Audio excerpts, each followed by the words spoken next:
Okay, let us continue with this question number 1 that we were solving last time. We had started with the chapter final accounts, or rather accounts of not for profit concerns. 12th standard में उसको ये नाम दिया गया है, foundation में नाम दिया गया है financial statements of not for profit organization.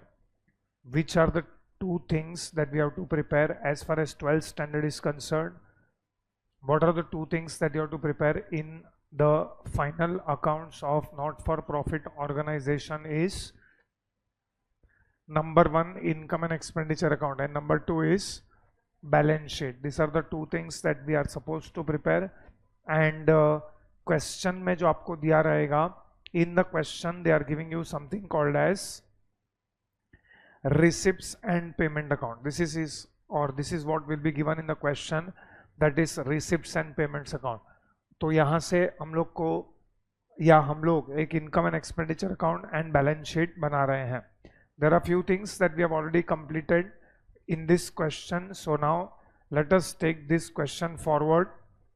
First of all, apart from the receipts and payment account, आपको एक balance sheet भी दिया हुआ है. This balance sheet which is given is at the end of the last year. This balance sheet that is given is at the end of last year. वो कैसे पता चला हम लोग को? By looking at the date, that is 31st March 2018. So this is end of last year. अब end of the last year का balance sheet में से we have already completed these three things. Now one last thing that you can see in the balance sheet as on or as at the end of the last year is something called as stock of stationery. तो आप एक काम करो, पूरे question में check करो, stationery stationery stationery ऐसा किधर किधर दिया हुआ है. पहले पूरे क्वेश्चन में आप स्टेशनरी को लोकेट करो. बोलो, stationery is given in total at how many places? 3 places. पहला किधर दिया है? फर्स्ट क्या दिया है? एक तो बैलेंस शीट में दिया है stock of stationery 3000, that is number 1. Number 2, आपको पूरे क्वेश्चन में दूसरा स्टॉक ऑफ स्टेशनरी कहां पे दिया हुआ है? रिसिप्ट्स एंड पेमेंट अकाउंट में दिया हुआ है. Correct. So first they have given stock of stationery here, then they have given stock of stationery stationery in receipts and payment account, and वो लोग ने आपको stock of stationery दिया हुआ है, but this is stock of stationery as on 31st March 2019. तो can you explain ये तीन स्टेशनरी या जो दिया है वो क्या है? फर्स्ट ऑफ ऑल कोई बताएगा ये जो स्टेशनरी आपको दिया हुआ है in the opening balance sheet, what is this called as? ये जो स्टेशनरी है that is what? I agree with this, लेकिन वो है क्या? ओपनिंग बैलेंस तो मुझे भी पता है, लेकिन when I say opening balance of stationery मतलब can I say this stationery was unused at the end of the last year? Unused मतलब can we say this was closing stock of stationery at the end of last year? तो closing stock of stationery as the end of last year वो ये साल में क्या बन जाएगा? Opening stock बन जाएगा. तो ये stock of stationery can we say is opening stock of stationery in और at the beginning of the current year. If you remember, मैंने लास्ट टाइम एक डायग्राम ड्रॉ किया था for last year, current year and next year.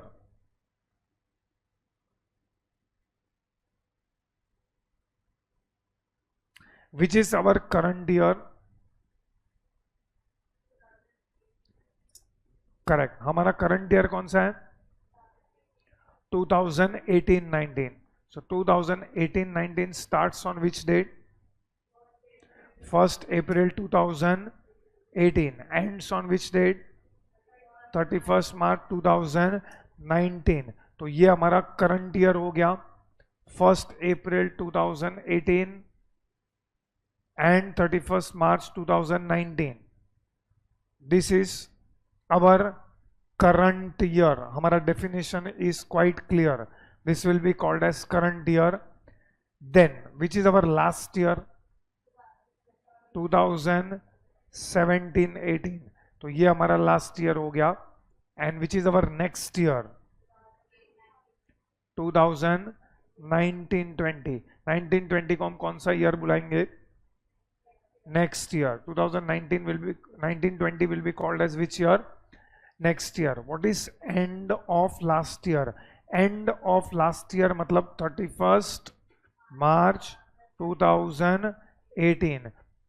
End of last year is, can we say, the beginning of current year?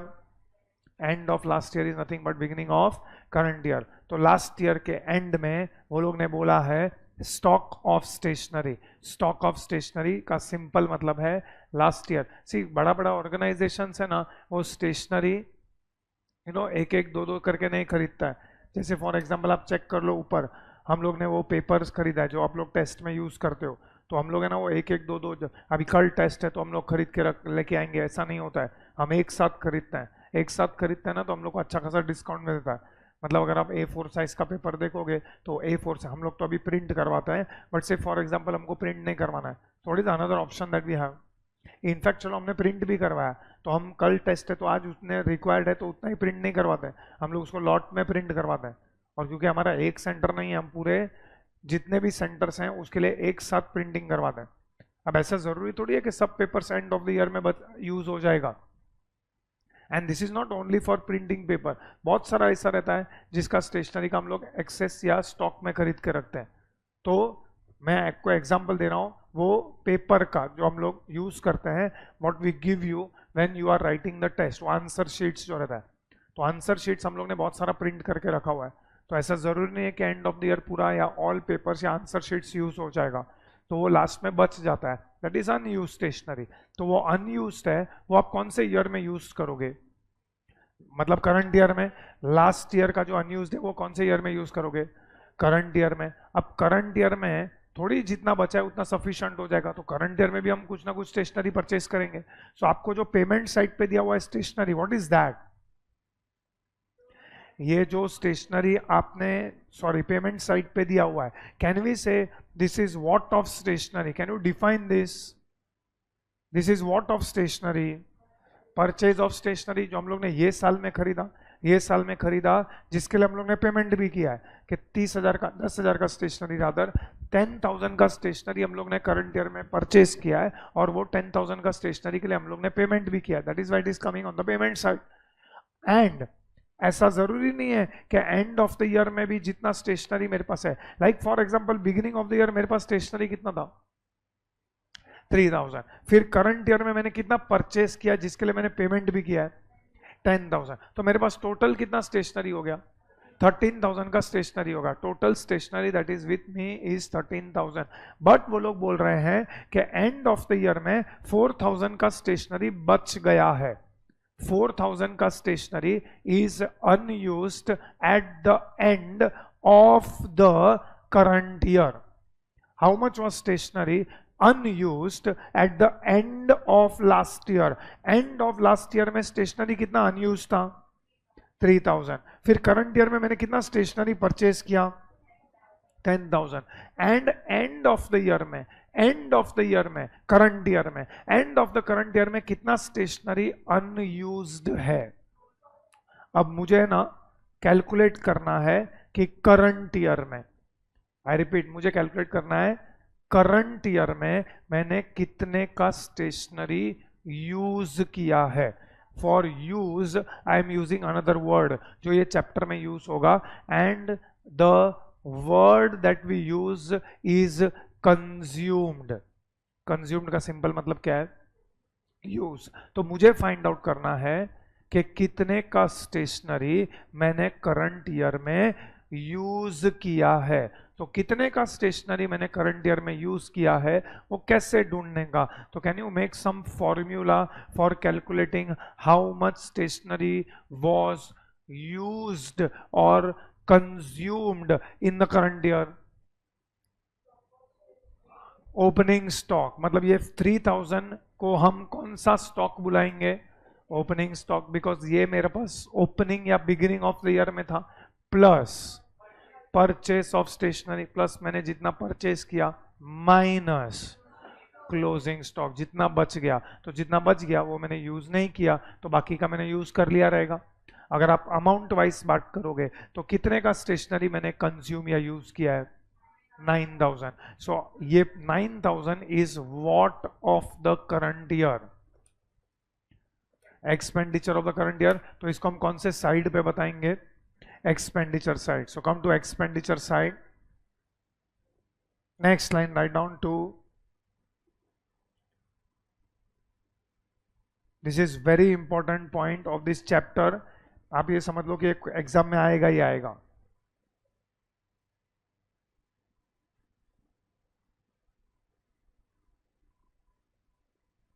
And compulsorily ऐसा लिखना पड़ेगा आपको, to stationery consume, underline that. Okay, just now you spoke formula, what is the formula, opening stock में add क्या करोगे, purchase, of course this is opening stock of stationery, closing stock of stationery and purchase of stationery. इसमें से आप क्या minus करोगे, what will you subtract, closing stock. ये सब जो आप लिख रहे हो इज रिलेटेड टू स्टेशनरी। बोलो ओपनिंग स्टॉक कितना है, 3000,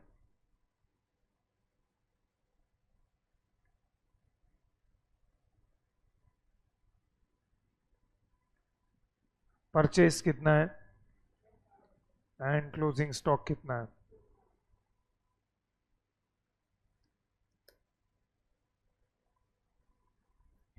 इसका टोटल हम आउटर कॉलम में लेके जाएंगे विच is 9000।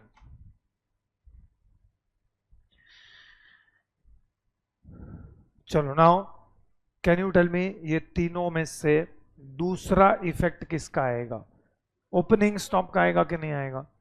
In fact C whether you understand, opening stock जो तुमने लिखा है ना उसका दूसरा इफेक्ट तुमने दिया है, फर्स्ट इफेक्ट तो ऑलरेडी क्वेश्चन में आ गया है, that is balance sheet which side, asset side. ये वाला बैलेंस शीट असेट साइड जो 3000 है ना, ये इसका फर्स्ट इफेक्ट है, और तुमने जो 3000 दिया है ना वो उसका सेकंड इफेक्ट है, ये वाला 3000 जो हम लोग को दिख रहा है। Do you agree with this, okay. चलो परचेस का भी तुमने एक्चुअली सेकंड इफेक्ट दिया है, ये जो पेमेंट साइड पे दिया हुआ है ना, this payment side is nothing but first effect, दूसरा इफेक्ट तुमने 10000 का दिया है।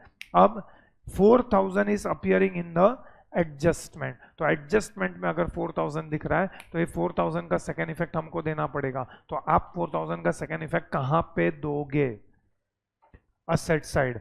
कौन से असेट साइड में लिखोगे आप, विच बैलेंस शीट हम लोग ने डिफाइन किया था, ये जो क्वेश्चन में new balance sheet old balance sheet भी बुला सकते हैं, but better language opening closing balance sheet में हम लोग उसको याद रखेंगे।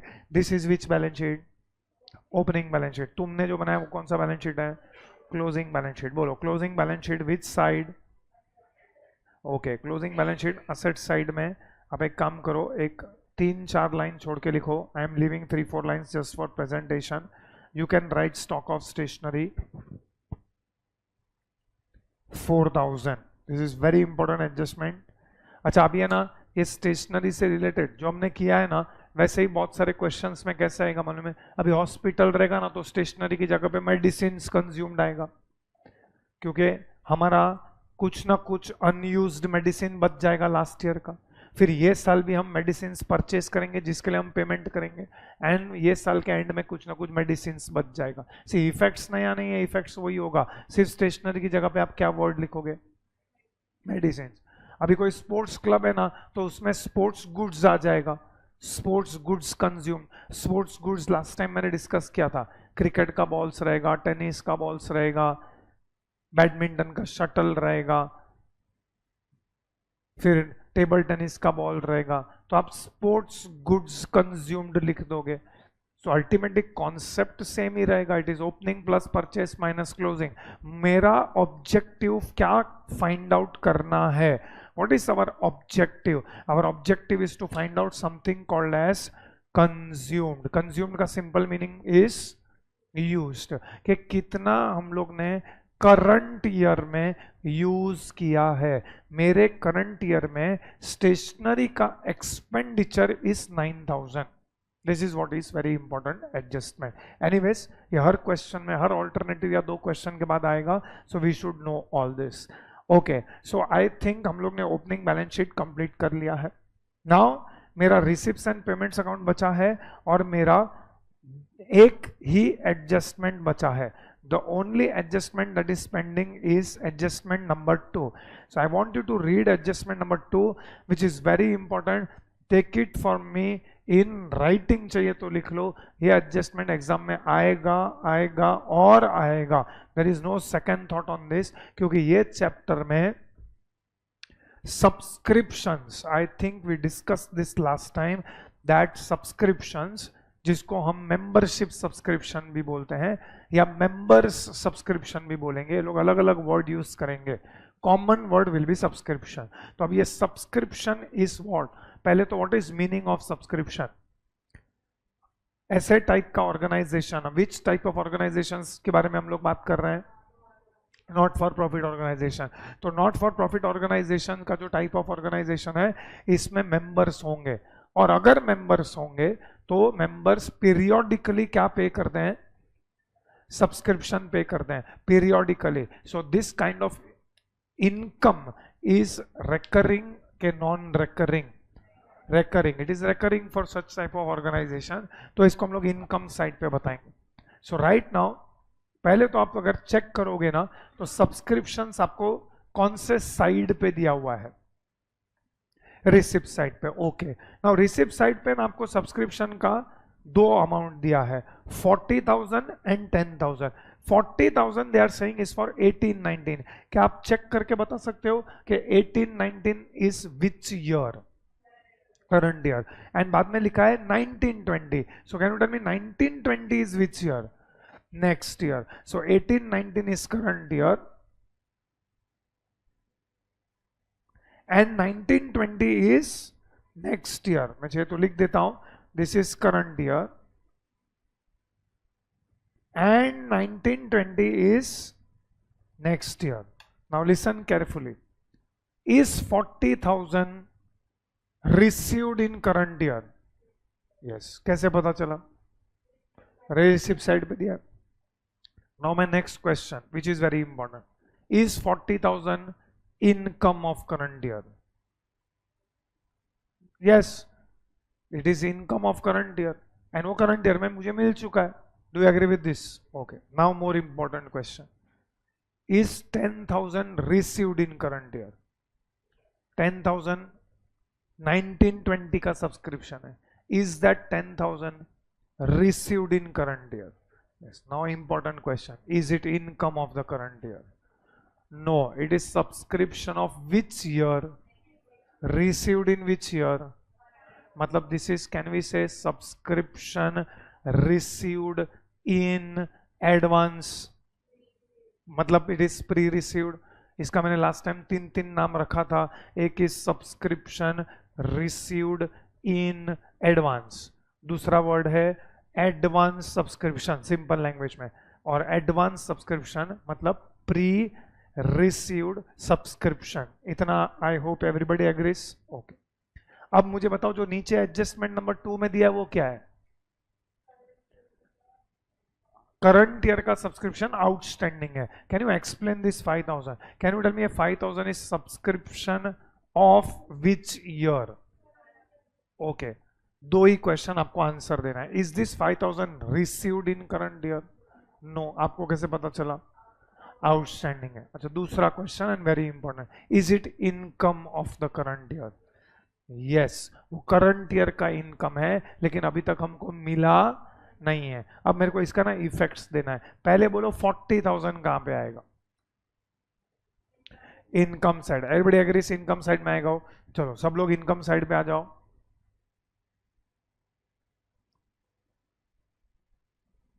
फर्स्ट लाइन में लिखो by subscriptions, underline that. Next line, received.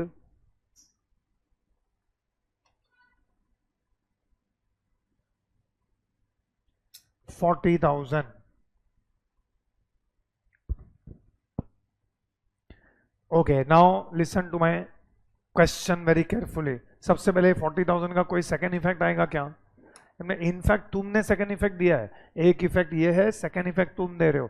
पहले तुमने रिसीव किया, अब तुम उसको इनकम में लिख रहे हो. नाउ इंपॉर्टेंट क्वेश्चन, क्या ये 10,000 इनकम साइड पे आएगा? This 10,000 is subscription of which year? Please follow my questions and answer them. You will get the answer. पहले मेरे को बताओ, this 10,000 is it subscription received in current year? Yes. Is it income of the current year? No. क्यों it is not income of the current year? ये next year का लिख रहा है 1920, तो ऐसा कोई मेंबर रहेगा, वो क्या किया रहेगा, उसने से फॉर एग्जांपल 2 साल का मेंबरशिप एडवांस या 2 साल का मेंबरशिप एक साथ भर दिया रहेगा. 2 साल का मेंबरशिप एक साथ भर दिया रहेगा मतलब क्या, वो बोलेगा देखो ये साल का मेरा सब्सक्रिप्शन प्लस नेक्स्ट ईयर का भी पकड़ो. ऐसा बहुत सारे लोग सुविधा देते हैं. फॉर एग्जाम्पल हम लोग जब इंस्टीट्यूट का मेंबरशिप फीस भरते हैं, we are members of the institute of chartered accountants of India, तो इंस्टीट्यूट क्या करता है, हमको ऑप्शन देता है कि आप 2 साल का मेंबरशिप फीस भर दो. हम लोग को मेंबरशिप फीस हर साल भरना पड़ता है, तो हर साल मेंबरशिप फीस कुछ 1800 रुपया भरना पड़ता है. तो वो लोग ने हमको ऑप्शन देते हैं कि आप ये साल का भी भर दो, चाहिए तो आप नेक्स्ट ईयर का भी भर दो. तो सपोज फॉर एग्जांपल कोई मेंबर रहेगा, सपोज मैं ही रहूँगा, मैंने क्या किया 2 साल का मेंबरशिप फीस भर दिया, तो 1800 2 साल का भर दिया. तो डिंग from institute point of view, institute को तो 2 साल का मेंबरशिप मिला. Okay, so out of this two how much is income of current year? Only 1800. बाकी का 1800 is income of which year?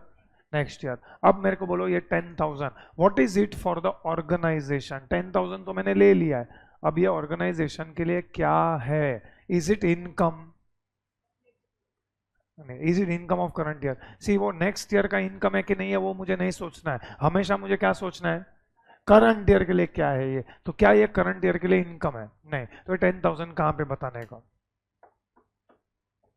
क्योंकि इसका एक इफेक्ट तो देना ही पड़ेगा ना. एक इफेक्ट तो लोग ने दिया हुआ है, pre received. Hello, final accounts किया है हम लोग ने. This is not first time that you are doing this. Pre received, income received in advance is what for us? Liability. Income received in advance is what for us? Liability. तो 10,000 को आप कहां पे बताओगे? Which balance sheet? Closing balance sheet. Which side? Liability side. So closing balance sheet के liability side पे जाओ, outstanding rent लिखा है ना, उसके नीचे लिखो सब्सक्रिप्शन या प्री रिसीव्ड सब्सक्रिप्शन लिख दो. चलो, pre received subscription 10,000. This is very important. I hope you have understood this. And इसका हम लोग एक ही इफेक्ट क्यों दे रहे हैं? क्योंकि ये रिसिप्ट्स एंड पेमेंट अकाउंट में तो एक इफेक्ट हो गया है, अब उसका सेकंड इफेक्ट हम लायबिलिटी में दे रहे हैं. अब आ जाओ एडजस्टमेंट में. एडजस्टमेंट में आपको दिया है आउटस्टैंडिंग सब्सक्रिप्शन.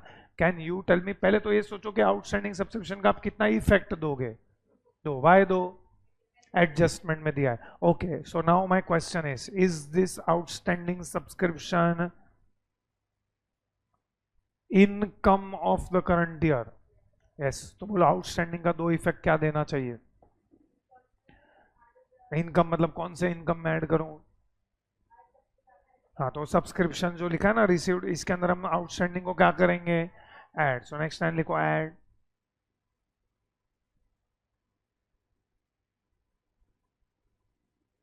आउटस्टैंडिंग और कंपल्सरी ब्रैकेट में लिखो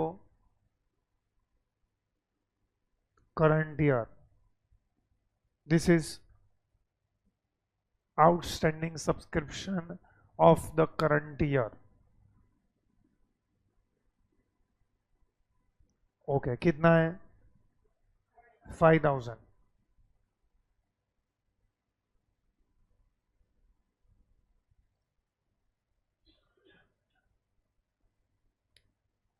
इसका टोटल करो. Please see the presentation.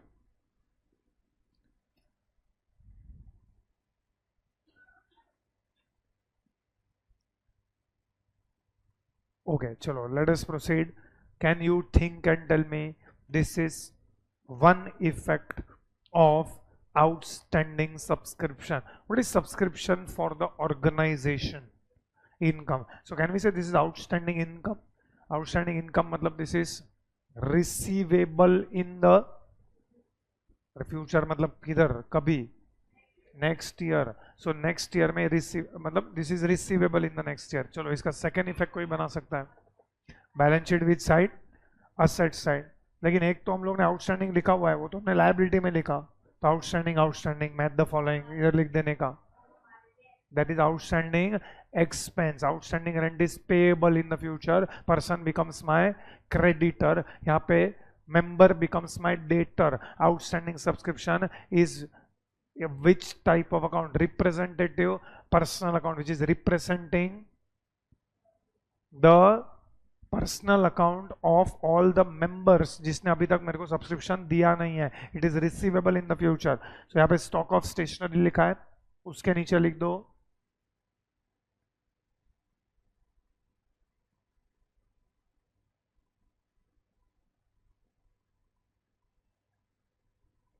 outstanding subscription 5000. I hope you understand and see कि हम लोग ने इसका दो इफेक्ट दिया हुआ है. Yes or no?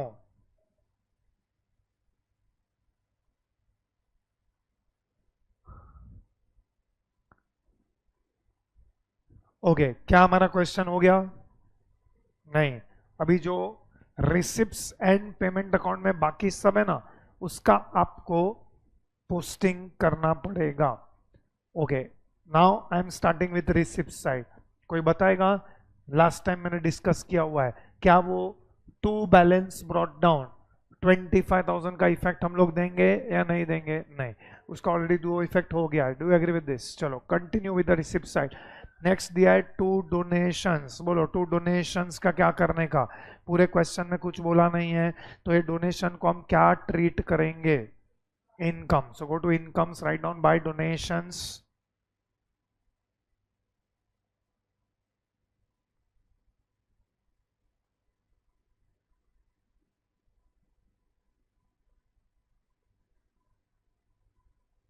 What is the amount?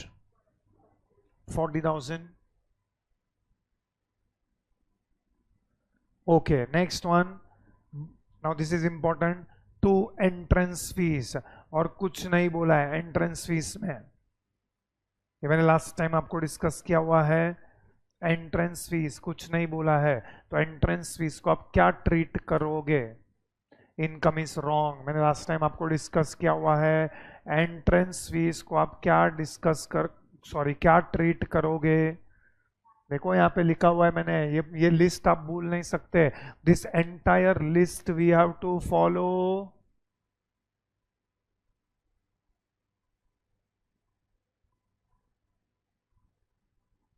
ये लिस्ट आपको फॉलो करना पड़ेगा.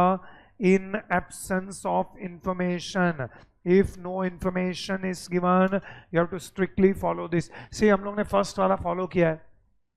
क्या है फर्स्ट वाला? पढ़ो वहां पे.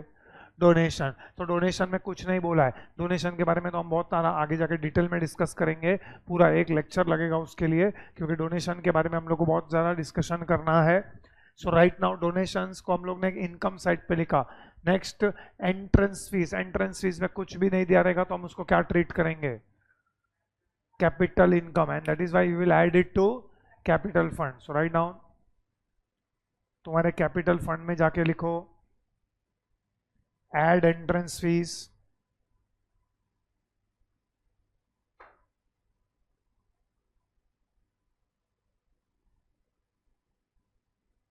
What is amount? 30,000.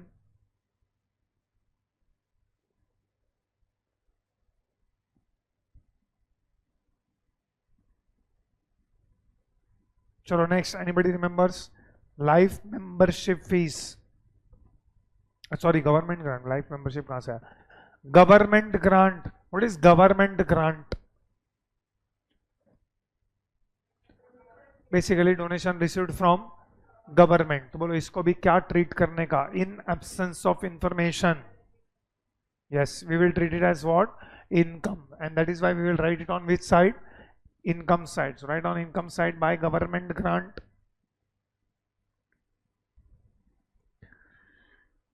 अभी है ना नेक्स्ट वन, टूर्नामेंट रिसीट्स. क्या है tournament receipts? What is meaning of tournament receipts? अरे नाम से कुछ तो स्टोरी बनाओ. टूर्नामेंट.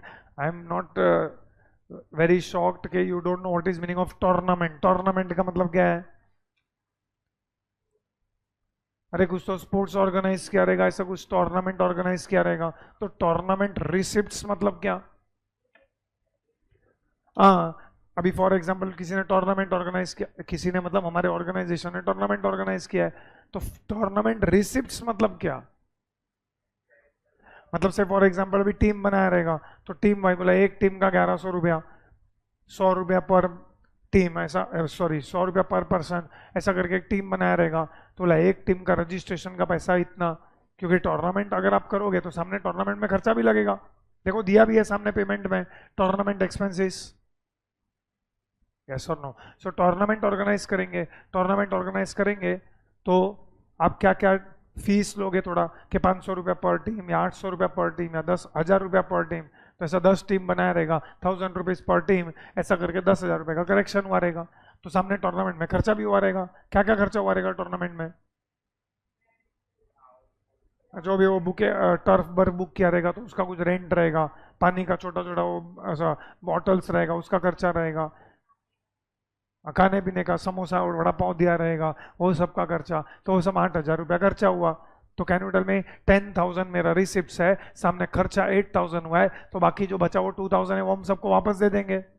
नहीं, तो 2,000 मेरे लिए क्या है? इनकम. सो हम कौन से साइड पे लिखेंगे? इनकम साइड पे. जब इसका प्रेजेंटेशन देखो, इसको है ना नेट फिगर हम लोग जाके लिखेंगे. तो पहले लिखो बाय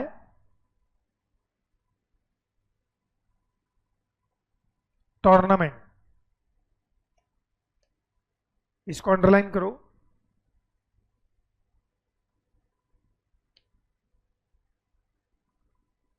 नेक्स्ट लाइन में लिखो रिसीट्स, इनर कॉलम 10,000. इसमें से हम एक्सपेंसेस को क्या कर देंगे? लेस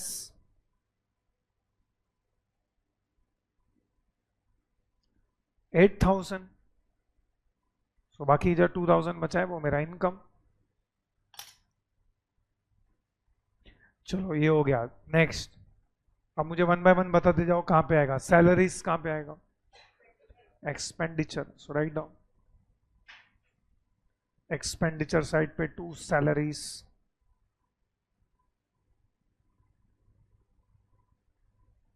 अमाउंट बोलो कितना है? 40,000. ओके नेक्स्ट, लिखा है बाय कमीशन.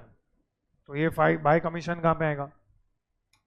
नहीं, तुमको कैसे पता चला कि कमीशन एक्सपेंस है कि इनकम है? खाली कमीशन दिया है, कमीशन रिसीव्ड भी तो हो सकता है. पेमेंट साइड पे दिया हुआ है, मतलब ये हमारा एक्सपेंस है. ओके, सो एक्सपेंस में लिखो to commission.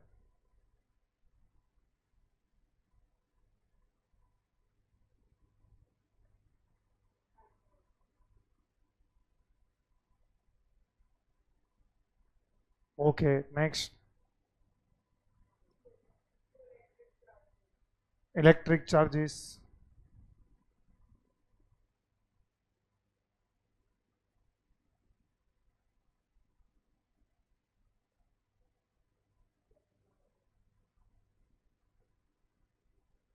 I think furniture next one हमारा हो चुका है, रेंट भी हो चुका है. ठीक है. नाउ ये बाय बैलेंस कैरिड डाउन है, ये किस चीज का बैलेंस होगा?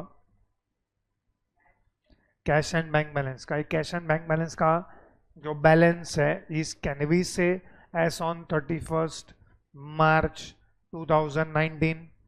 हाँ तो बोलो इसको किधर लेके जाने का? Balance sheet asset side. Right on balance sheet asset side.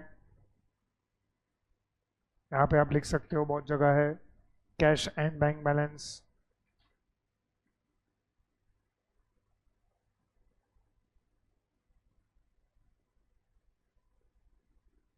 10,000, is it 10,000? चलो अभी है ना, आप लोग कुछ नहीं लिखोगे, खाली मुझे इनकम्स का टोटल अलग से दोगे और एक्सपेंडिचर्स का टोटल अलग से दोगे। कैलकुलेटर तो अलाउड नहीं है, हम लोग फाउंडेशन में नहीं है, 12th में है, तो अलग से टोटल करो। दोनों साइड का टोटल लिख के बताओ कितना है यहाँ पे। एक्सपेंडिचर का टोटल कितना बोल रहे हो आप लोग? ओके, और इनकम्स का टोटल कितना बोल रहे हो? ओके, तो can you tell me it is excess of what over what? Incomes over expenditure. कुछ नहीं लिखोगे आप सिर्फ मेरे को दोनों का डिफरेंस बताओ।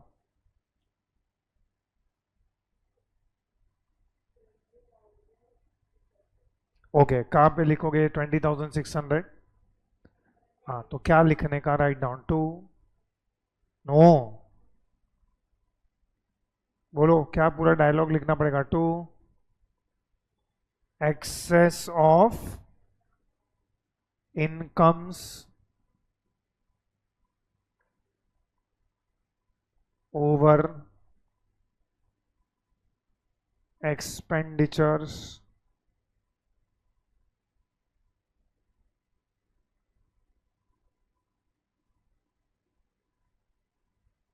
कितना आया था तुम लोगों को? 20,600।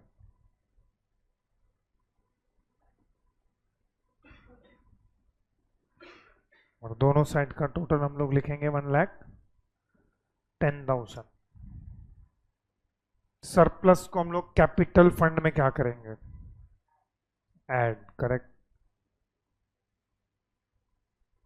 सो राइट डाउन ऐड, यहां पे आप लिख सकते हो add surplus 20,600। Take this total to the outer column.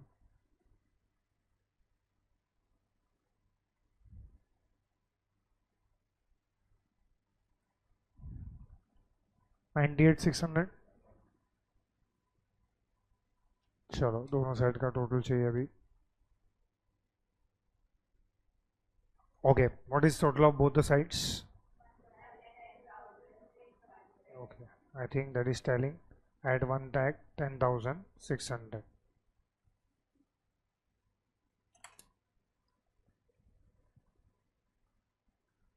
Okay, now before going to the next question, we have to keep one thing in mind. See, हम लोग ने जो क्वेश्चन नंबर 1 में पढ़ा है ना, वो बहुत सारा सेम क्वेश्चन 2 में कैरी फॉरवर्ड होगा। तो अभी जैसे जैसे है ना नया नया क्वेश्चन आते जाएगा, उसमें जो न्यू पॉइंट्स है वो हमको सीखना है। अभी ऑलरेडी जो हम लोग ने क्वेश्चन 1 में पढ़ा है उसमें से बहुत सारा चीज क्वेश्चन 2 में रिपीट होगा। So we have to keep in mind what are the new things that are coming. So पहले हम क्वेश्चन 2 पढ़ते हैं।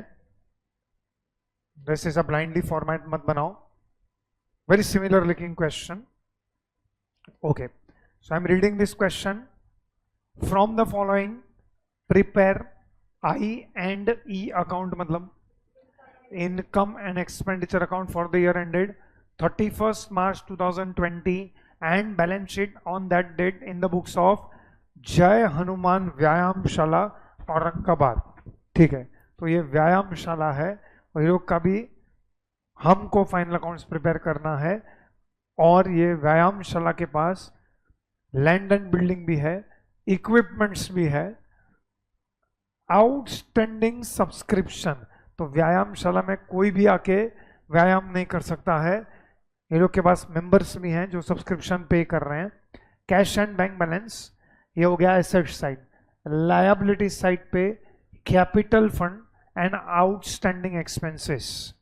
Then they have given you receipts and payment account for the year ended 31st March 2020 to balance brought down 32,800 to subscription for 18-19 and 19-20 to donations 60,000 to receipts from entertainments 40,000। तो ये लोग ने दंगल organise किया रहेगा entertainment के लिए, तो उसके लिए लोग ने रिसिप्ट्स किया है। Interest on FD entrance fees, income from investments, payments, salary, lighting, general expenses, maintenance charges, entertainment expenses, printing stationery, expenses of 18-19 by 8% investments and by 8% fixed deposit with ICICI Bank Limited and by balance carried down 33,300. Okay, now additional information. जय हनुमान व्यायामशाला में 5,000 members हैं, तो they are paying annual subscription of ₹50 each. Outstanding salary as on 31st March 2020 is 12,000. Depreciate fixed assets at 10%. Income accrued on investments is 2,000. 60% of the donations and 50% of entrance fees should be capitalized. Okay? So there are few things which are common and obviously there are few things which are new. यहाँ पे बहुत सारे चीज नए हैं and there are few things which are common. As far as format is concerned, nothing new. क्या format बनेगा? Same. Income and expenditure account. In fact जो हम लोग ने क्वेश्चन 1 का फॉर्मेट बनाया है वही साइज का फॉर्मेट आप क्वेश्चन नंबर 2 के लिए बनाओ. चलो, prepare 1 income and expenditure account, इस बार इन द बुक्स ऑफ जय हनुमान व्यायामशाला. Okay,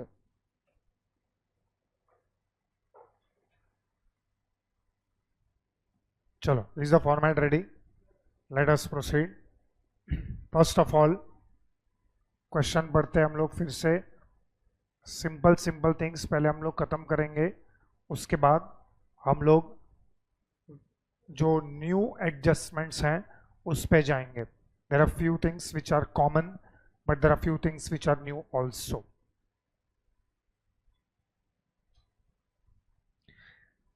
okay, now coming to our question. First of all फिर से आपको ईयर्स डिफाइन करना पड़ेगा. So which are the years that you have to define? Her question में आप 3 साल को डिफाइन कर दो. You have to start with current year. So कोई बता सकता है ये साल का करंट ईयर क्या है? Yes, current year is 2019, 2020. Okay, so that for what must have been the last year? 18-19, and therefore what must be the next year? 2020, 2021. बराबर है. सो इसको हम लोग current year, last year, next year हम लोग ने डिफाइन कर लिया है. So now can you tell me what must have been the end of last year? मतलब डेट क्या रहेगा? 31st March 2019. Can we say end of last year is beginning of current year? End of last year is nothing but beginning of the current year. मैं एक आध question के लिए फिर से कर रहा हूं. जब तक हम लोग को प्रॉपरली कॉन्फिडेंस आ जाता है तब तक हम लोग लिख सकते हैं, but once you get confidence then you have to, और it should come out naturally. ये डेट्स नेचुरली आना चाहिए हमको. End of last year is 31st March 2019. End of last year is beginning of current year. Beginning of current year is 1/4/2019 and end of current year is 31st March 2020. Chalo, I will start with simple adjustments first, or rather I will start with simple things first. सबसे पहले you come to the balance sheet. This balance sheet को हम लोग कौन सा balance sheet बुलाते हैं? Opening balance sheet. और हमने जो फॉर्मेट में बनाया है that is which balance sheet? Closing balance sheet. So now if you observe the opening balance sheet, पहले आप एसेट साइड पे आ जाओ. Can you tell me asset side पे how many fixed assets you can see? 2. Which are those 2 fixed assets which you can see? Land and building and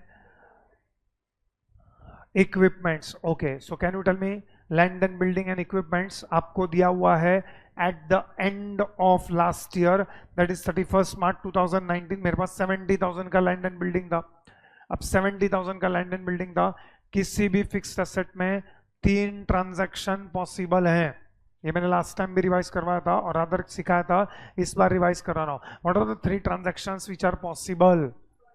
purchase, sale, depreciation. So is there any purchase of land and building? Is there any addition to land and building? अगर purchase या addition रहेगा तो हमको कहां पे दिखेगा? वो payment side पे दिखेगा। पेमेंट साइड पे आप लैंड एंड बिल्डिंग खरीदोगे, एडिशन करोगे तो उसके लिए पैसा दोगे ना। ओके। सेकंड, अगर सेल रहेगा तो कौन से साइड पे दिखेगा? रिसिप्ट साइड पे दिखेगा। तो रिसिप्ट एंड पेमेंट साइड पे चेक करो, there is neither any payment or receipt regarding land and building. Straight away नीचे आ जाओ। So can you tell me, is there any depreciation which you have to provide? Yes. What is the rate of depreciation? 10% आपको provide करना है। ठीक है, चलो। तो आप मुझे बताओ कि हमने जो फाइनल अकाउंट्स बनाया है उसमें हम लैंड एंड बिल्डिंग को कहां पे लिखेंगे? ये जो 70,000 है उसका हम कितना इफेक्ट देंगे? 1 इफेक्ट। बोलो कहां पे आएगा वो 1 effect? Balance sheet, which side? So come to balance sheet, asset side.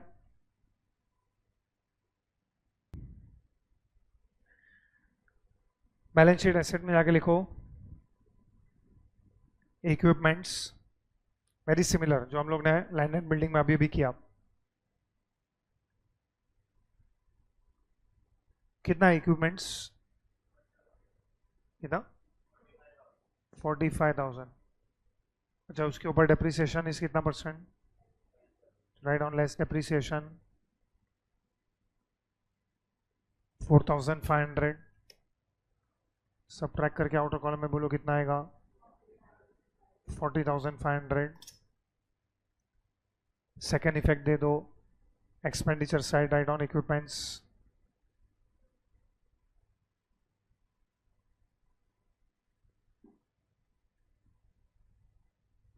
4,500.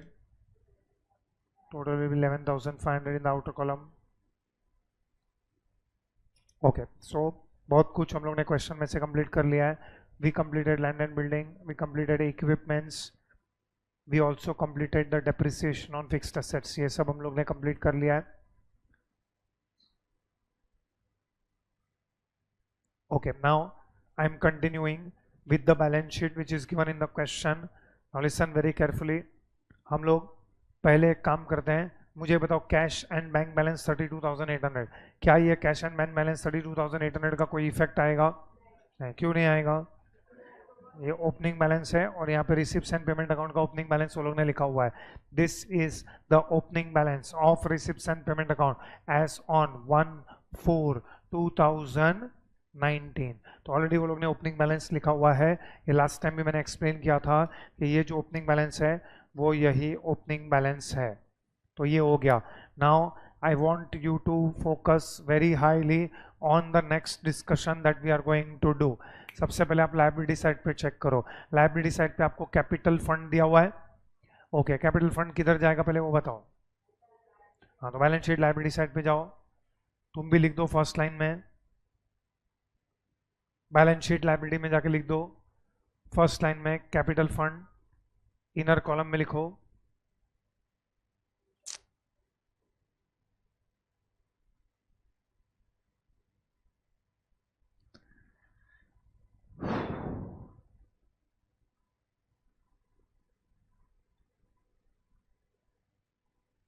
what is the amount? 126,800.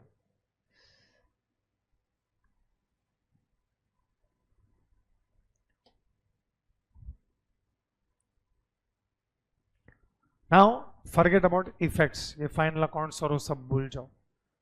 अब जो है ना, 2 चीज आपको दिख रहा है ओपनिंग बैलेंस शीट के अंदर।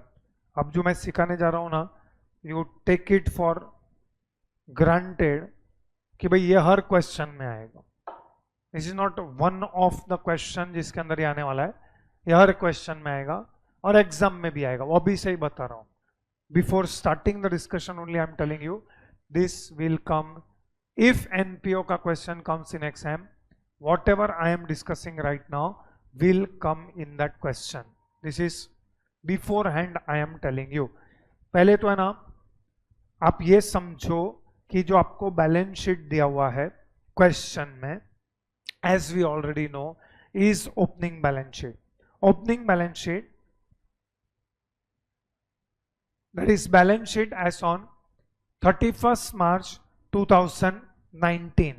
If you ask me what is 31st March 2019, so I will tell you that 31st March 2019 is end of last year. Can we say end of last year is beginning of current year? बरोबर है? Okay. अब आपको दिया है outstanding expenses 25,000. What is this outstanding expenses 25,000? ये expenses जो outstanding है, this is expenses outstanding at the end of which year? हाँ, तो can you tell me expenses of last year, ये 25,000 लास्ट ईयर में पे किया है कि नहीं किया है? नहीं किया है, that is what is outstanding expenses. So can you tell me this 25,000 का एक्सपेंसेस कौन से ईयर में पे किया रहेगा? करंट ईयर में। तो अगर वो करंट ईयर में पे किया रहेगा तो वो करंट ईयर के रिसिप्ट्स एंड पेमेंट में कौन से साइड पे दिखना चाहिए? पे। तो चेक करो पेमेंट साइड पे, क्या लास्ट ईयर का आउटस्टैंडिंग एक्सपेंसेस आपने करंट ईयर में पे किया है या नहीं किया है? किया है। किधर दिख रहा है आपको? हाँ, तो पेमेंट साइड पे आपको क्लियरली दिख रहा है कि 25,000 का एक्सपेंसेस जो लास्ट ईयर का है वो हम लोग ने करंट ईयर में पे किया हुआ है, that is 25,000। Do you agree with this? Now my important question, will this come in income and expenditure account of the current year? क्यों no? This is expense of which year? Last year. Which is paid in which year? Current year. So current year का expense नहीं है वो। यहां पे देखो आप लोग ने क्या लिखा है, फॉर्मेट में देखो क्या लिखा है, पढ़ो ना ऊपर, क्या बना रहे हैं हम लोग? Income and expenditure account for the year ended 31st March 2020। मतलब यहां पे जो आप एक्सपेंडिचर लिख रहे हो और यहां पे जो आप इनकम लिखने वाले हो, these are incomes and expenditures only of which year?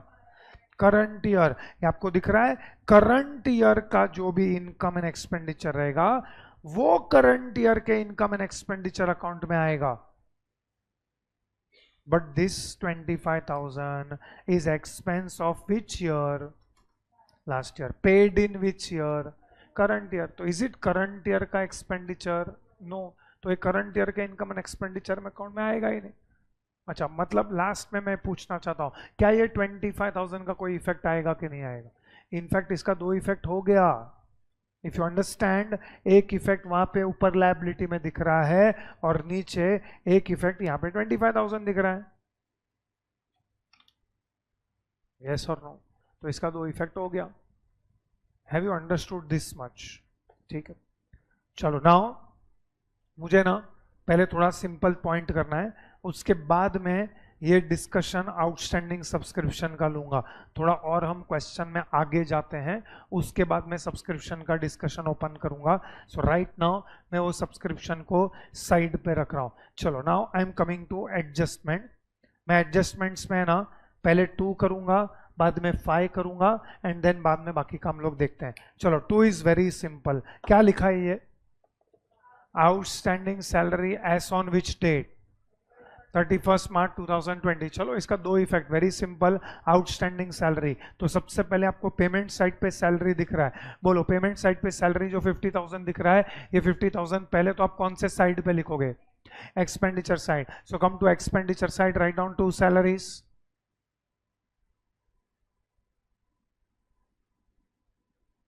Underline that. Next line आप क्या लिखोगे? पेड प्लीज ये प्रेजेंटेशन सिर्फ यही चैप्टर में फॉलो होगा। 50,000 बोलो, ये 50,000 का एक इफेक्ट आएगा कि दो इफेक्ट आएगा? उसका तो एक ही इफेक्ट आएगा। चलो, आउटस्टैंडिंग सैलरी का दो इफेक्ट क्या आएगा? पहले तो आउटस्टैंडिंग सैलरी को आप यहां पे क्या करोगे? ऐड करेंगे।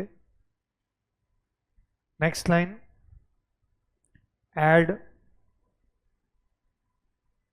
आउटस्टैंडिंग। अच्छा, ब्रैकेट में हम लोग क्या लिखते हैं? करंट ईयर, कंपल्सरी है वो लिखना।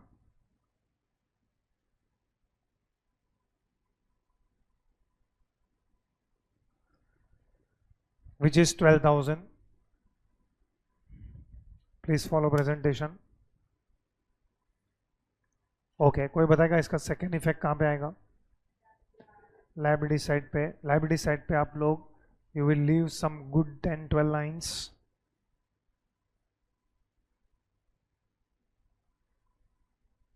चलो, इतना लिखा। Okay, now listen very carefully. अब मुझे सब्सक्रिप्शन का एडजस्टमेंट करवाना है। अगेन आप एक ही काम करो, पूरे क्वेश्चन में सब्सक्रिप्शन कहाँ कहाँ पे दिख रहा है उसको लोकेट करो। Locate subscription which is given in the question. Okay, एक तो आपको ओपनिंग बैलेंस शीट में दिया हुआ है, तो सबसे पहले हम ओपनिंग बैलेंस शीट में सब्सक्रिप्शन को पकड़ते हैं। वहां पे ओपनिंग बैलेंस शीट दिया हुआ है 4,000। ओके, नेक्स्ट कहाँ पे दिया हुआ है? रिसिप्ट साइड पे सब्सक्रिप्शन दिया हुआ है और नीचे आपको एक सब्सक्रिप्शन वर्ड दिया हुआ है। Can you see this? Okay, चलो, now listen very carefully, this is very important जो हम डिस्कस कर रहे हैं। रिसिप्ट साइड पे आपको दिख रहा है सब्सक्रिप्शन, उसमें आपको ईयर लिखा हुआ है। कोई डिफाइन करेगा 18-19 इज विच ईयर? देखो, हम लोग ने ऑलरेडी ईयर्स डिफाइन किया हुआ है। 18-19 is which year? Last year. 19-20 is which year? Okay, so I'm defining this 18-19 is last year and this 19-20 is, can you tell me ये 18-19 का सब्सक्रिप्शन करंट ईयर में क्यों मिला है? ये दिख रहा है ना, 18-19 का सब्सक्रिप्शन 4,000 इस रिसिप्ट साइड पे दिख रहा है। रिसिप्ट मतलब मिला है, तो 18-19 का जो सब्सक्रिप्शन है जो लास्ट ईयर है उसका सब्सक्रिप्शन करंट ईयर में क्यों मिला है? लास्ट ईयर ये आउटस्टैंडिंग था, इसका कोई प्रूफ है तुम्हारे पास? हाँ, क्या प्रूफ है? ओपनिंग बैलेंस शीट में कौन से साइड पे दिख रहा है? असेट साइड पे। कितना दिख रहा है? 4,000। I will go back to question number 1, you need not go. Can you tell me, आपने भी लिखा है, देखो यहाँ पे, can you see this is 31 March 2019। हम लोग ने जब क्वेश्चन नंबर 1 सॉल्व किया ना, तो क्वेश्चन नंबर 1 में क्लोजिंग बैलेंस शीट का डेट था 31 मार्च 2019। क्लोजिंग बैलेंस शीट का डेट था 31 मार्च 2019 और ये क्लोजिंग बैलेंस शीट के डेट में आपने लिखा है आउटस्टैंडिंग सब्सक्रिप्शन 5,000। तो कैन यू टेल मी, ये जो आउटस्टैंडिंग सब्सक्रिप्शन आपने 5,000 लिखा है वो आपने एसेट साइड पे क्यों लिखा था? क्लोजिंग बैलेंस शीट के एसेट साइड पे, because this is outstanding income. It is not received in the current year, it will be received in the next year. अब थोड़ी देर के लिए आप विजुअलाइज करो मैं क्या बोल रहा हूं। सपोज आप नेक्स्ट ईयर में आ जाते हो, तो नेक्स्ट ईयर में can you tell me, will this appear in receipts and payment account? Yes, it will appear on which side? Receipt side, क्योंकि वो 5,000 मुझे मिल जाएगा। अरे नेक्स्ट ईयर में इमीडिएटली पहले ही मंथ में, अप्रैल में क्या होगा कि वो जो मेंबर है जिसने वो 5,000 का सब्सक्रिप्शन अभी तक नहीं दिया है, तुरंत मेरे को दे देगा। तो वैसे ही ये क्वेश्चन में क्या हुआ है कि लास्ट ईयर का जो सब्सक्रिप्शन था, there was some subscription in the last year which was outstanding, और ये मैं प्रूफ के साथ बात कर रहा हूं। आपको लास्ट ईयर का, एंड ऑफ लास्ट ईयर का क्लोजिंग बैलेंस शीट दिया हुआ है, एंड ऑफ लास्ट ईयर का आपको बैलेंस शीट दिया हुआ है, उसमें आपको क्लियरली दिख रहा है on the asset side there is outstanding subscription 4,000। जो 4,000 हमको करंट ईयर में मिला है, अब मेरा एक ही क्वेश्चन है, क्या ये 4000 का आप कोई इफेक्ट दोगे या इसका दो इफेक्ट हो गया? हो गया। 4000 आउटस्टैंडिंग था, it is received in the current year, जैसे हम लोग ने एक्सपेंसेस में किया। यस और नो? तो ये 4000 यहां पे आ गया।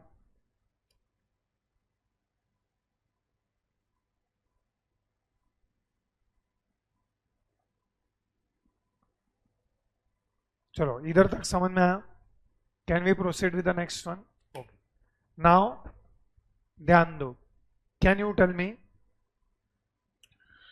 पहले आप एडजस्टमेंट नंबर 1 पढ़ो, रीड एडजस्टमेंट नंबर 1। हाँ, जय हनुमान व्यायामशाला जिसका हम फाइनल अकाउंट्स बना रहे हैं, उसमें टोटल कितना मेंबर्स है? ओके, 5000 मेंबर्स में paying annual subscription of 50 each, मतलब एक मेंबर का 50 रुपया है कि सब मेंबर का मिल के 50 रुपया? एक मेंबर का 50 रुपया है। तो कैन यू टेल मी कि 5000 मेंबर्स का कितना होगा? 2,50,000। नाउ लिसन वेरी केयरफुली, ये 2,50,000 is subscription of which year? Current year. Okay, can you tell me ये 2,50,000 में से मुझे करंट ईयर में मिला कितना है? 2,30,000। आपको क्लियरली दिख रहा है रिसिप्ट साइड पे दैट करंट ईयर में हमको 2,30,000 मिल चुका है। मैं आपको एक क्वेश्चन पूछ रहा हूं, please complete the statement. This 2,30,000 is subscription of which year? Received in which year?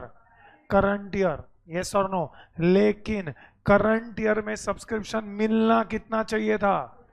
अब मुझे एक क्वेश्चन दो, what is income of current year? 2,30,000 is income of current year कि 2,50,000 is income of current year? 2,50,000 is income of current year. Yes और no? तो बाकी का 20,000 क्या है? Outstanding. This is outstanding of which year? Will be received in which year? अच्छा, अभी ये क्वेश्चन में ना दो आउटस्टैंडिंग सब्सक्रिप्शन है, एक आउटस्टैंडिंग सब्सक्रिप्शन ऊपर जो दिया है और एक आउटस्टैंडिंग सब्सक्रिप्शन जो हमने फाइंड आउट किया है। तो what is that 4,000? Outstanding of which year? Received in which year? Current year. हमने जो 20,000 कैलकुलेट किया is outstanding of which year? Will be received in which year? Next year. आपको ये समझ रहा है distinguish between the two? Okay, चलो अभी ये सबका मेरे को इफेक्ट्स देना है। सबसे पहले will I give any effect of 4,000? No. तो ये 4,000 का इफेक्ट हो गया, ये 4,000 का इफेक्ट देने का कुछ जरूरत नहीं है। Okay, now can you tell me first of all ये 2,30,000 कहां पे आएगा? इनकम। सो चलो गो टू इनकम साइड।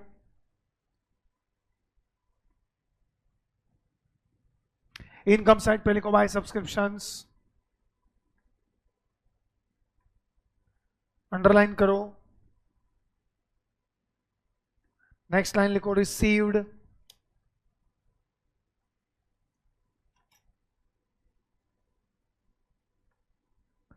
कितना मिला है?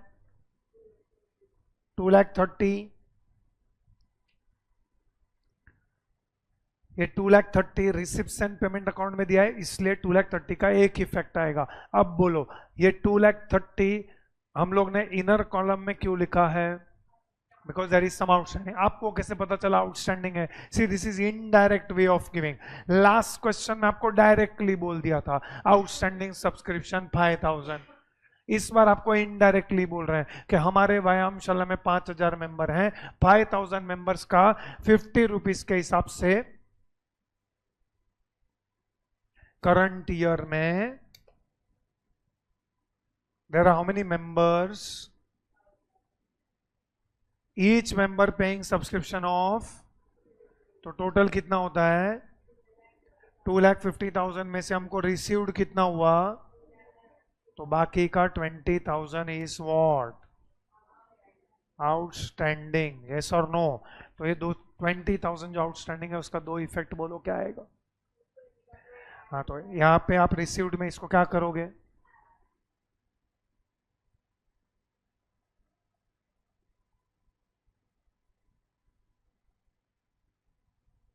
ब्रैकेट में क्या लिखने का इधर?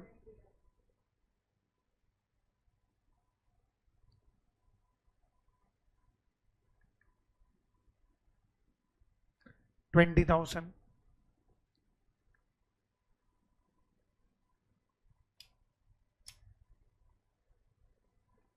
इसका टोटल अमाउंट कॉलम में लेके जाएंगे 2,50,000.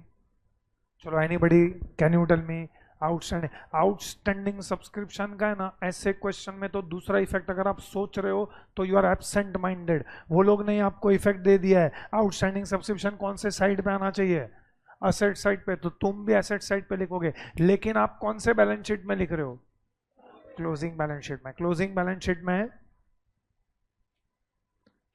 शीट में आप एक काम करो, you leave good 10 lines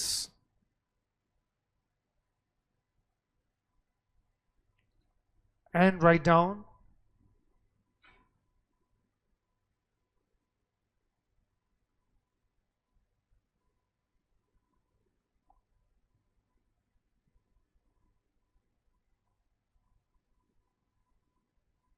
outstanding subscription 20,000.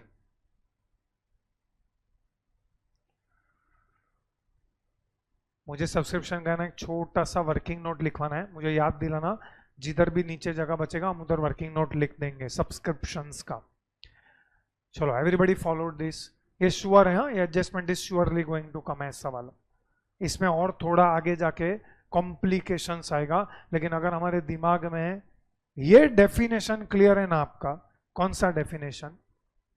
Current year, last year, next year का, तो आपको इजी गिरेगा और हम लोग के स्टूडेंट को इजी पड़ता है. चलो तो ये हो गया. अब मेरा ओपनिंग बैलेंस शीट है ना वो पूरा हो गया है. ओपनिंग बैलेंस शीट में कुछ भी नहीं बाकी है, सब मैंने टिक मार्क कर दिया है. एडजस्टमेंट्स में भी मेरा एडजस्टमेंट 1 हो चुका है, 2 हो चुका है. अब मैं 4 and 5. I will go for easier one, fifth one. Fifth वाला एडजस्टमेंट है कि इंफॉर्मेशन है? इंफॉर्मेशन है. क्या इंफॉर्मेशन दिया वो लोग ने? 60% donation and 50% entrance fees should B capitalised. का मतलब क्या? तो चलो तो आप पहले चेक करके बताओ डोनेशंस कितना है. ओके सो पहले आप डोनेशंस को कहां पे लेके जाए? अच्छा 60% इज टू बी कैपिटलाइज, तो बाकी का क्या करना है? इनकम्स में लिखना है. तो आप go to incomes, next line में लिखो by donations, underline that. Next line लिखो received,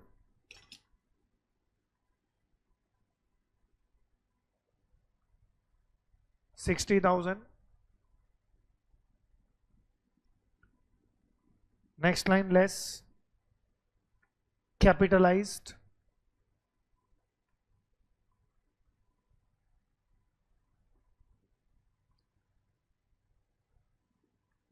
%60,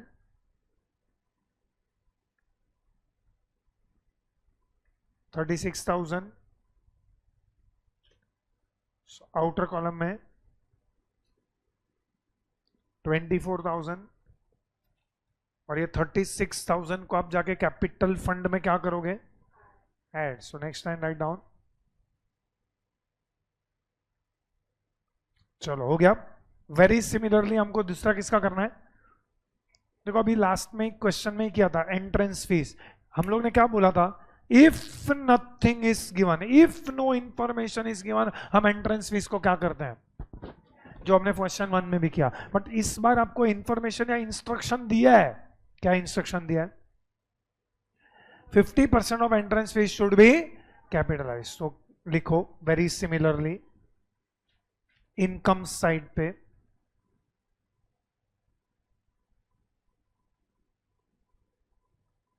by entrance fees, underline that. Next line received,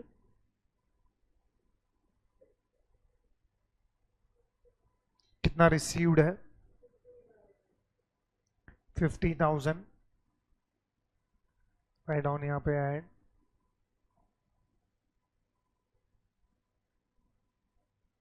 entrance fees 25,000. Don't total.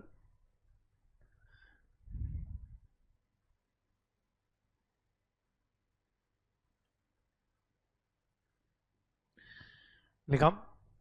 चलो नेक्स्ट, क्या एडजस्टमेंट चल रहा है? हमारा एडजस्टमेंट नंबर 5 भी हो चुका है। Income accrued on investment is 2000, पर हमारे पास इन्वेस्टमेंट कहां पे है? पेमेंट्स में दिया हम लोग को investment 8% investment 1,50,000। Now listen to my question, ये इन्वेस्टमेंट्स हमारे पास पहले से है कि हो सकता है हमने ये साल में खरीदा है? ये साल में खरीदा है। अगर हमारे पास पहले से होता तो किधर दिखता है ये? अरे बीच balance sheet, opening balance sheet में एसेट में दिखता, लेकिन वो नहीं है। तो इस साल में हमने इन्वेस्टमेंट किया है, कितना परसेंट इन्वेस्टमेंट किया है? 8%। तो पहले तो बोलो ये 8% इन्वेस्टमेंट आएगा कहां पे? ये 8% इन्वेस्टमेंट कहां पे आएगा? Which balance sheet, which side? हाँ तो लिखो क्लोजिंग बैलेंस शीट के एसेट साइड पे। वेरी नेक्स्ट लाइन यहाँ पे, don't waste any line. 8% investment,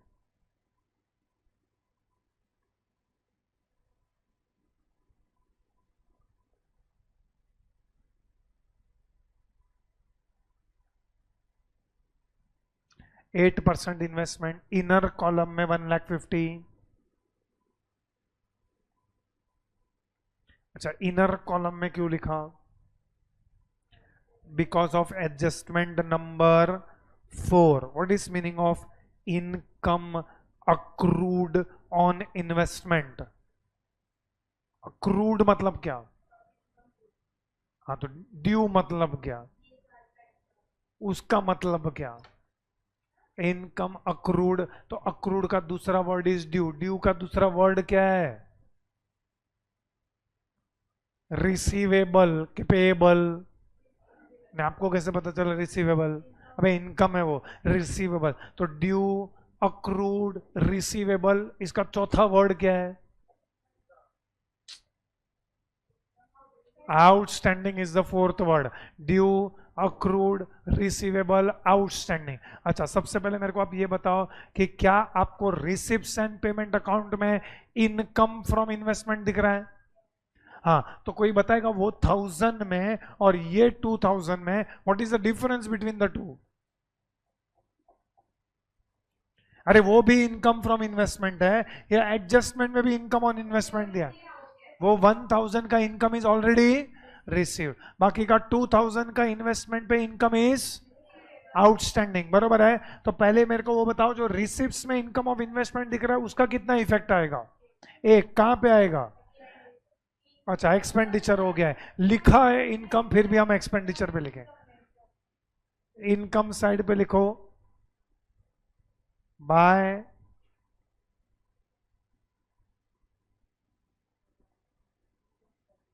income from investment,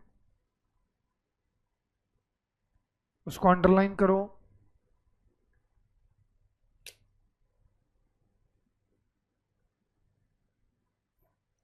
next line में लिखो रिसीव्ड 1000। चलो इसका एक ही इफेक्ट क्यों आया? रिसिप्ट साइड पे दिया है, रिसिप्ट एंड पेमेंट का कितना इफेक्ट आता है? एक। अब मुझे बताओ एडजस्टमेंट नंबर 4 में इनकम जो आउटस्टैंडिंग है उसका कितना इफेक्ट्स आएगा? दो। पहले तो आप यहां पे इनकम में क्या करोगे? ऐड। सो नेक्स्ट लाइन में लिखो add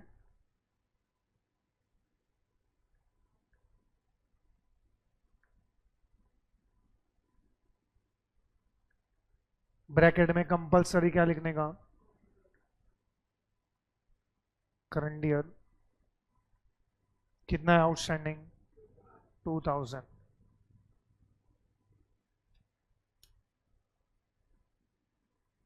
this is outstanding income receivable. तो इसका सेकेंड इफेक्ट कहां पे आएगा बताओ? असेट साइड में। तो असेट साइड में हम लोग इन्वेस्टमेंट्स में इसको क्या कर देंगे? ऐड। सो नेक्स्ट लाइन लिखो ऐड आउटस्टैंडिंग इंटरेस्ट। दो लाइन में जाएगा, हमने सफिशिएंट लाइंस छोड़े हैं। इंटरेस्ट 2000 आउटर कॉलम में लेके जाओ 1,52,000।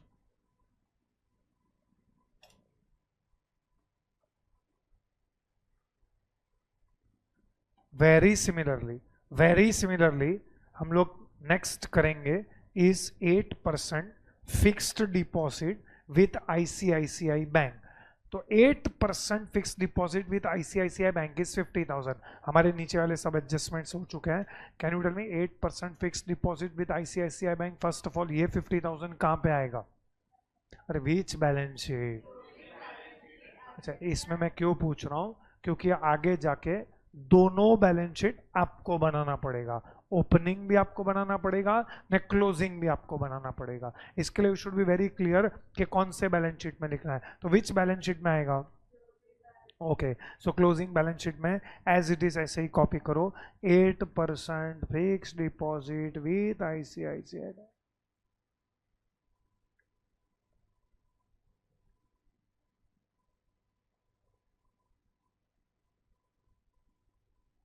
बोलो कितना है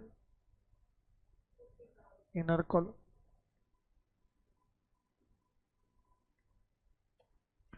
कितना परसेंट इंटरेस्ट है? तो कोई बताएगा इसके ऊपर? टोटल इंटरेस्ट रिसीवेबल कितना? 4,000। कैसे कैलकुलेट किया 4,000? 50,000 इंटू 12/12। मतलब आपको कैसे पता चला कि फिक्स डिपॉजिट फर्स्ट डे को किया है? तो डेट नहीं दिया है तो हम क्या अजम्पशन कर रहे हैं कि बिगिनिंग ऑफ द ईयर में क्या रहेगा। तो पूरे साल का इंटरेस्ट कितना होता है? 4,000। क्या इसमें से हमको कुछ इंटरेस्ट मिला है क्या? कितना मिला है? 3,000 मिल चुका है, तो बाकी का 1,000 क्या है? आउटस्टैंडिंग। सो चलो, वेरी सिमिलर इफेक्ट जो हम लोग ने इंटरेस्ट ऑन इन्वेस्टमेंट के लिए दिया है।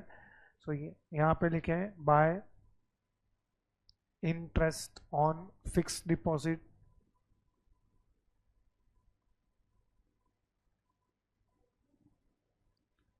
हाँ यहाँ पे लिख सकते हैं, एग्जाम में मत लिखना। 3,000 मिल चुका है,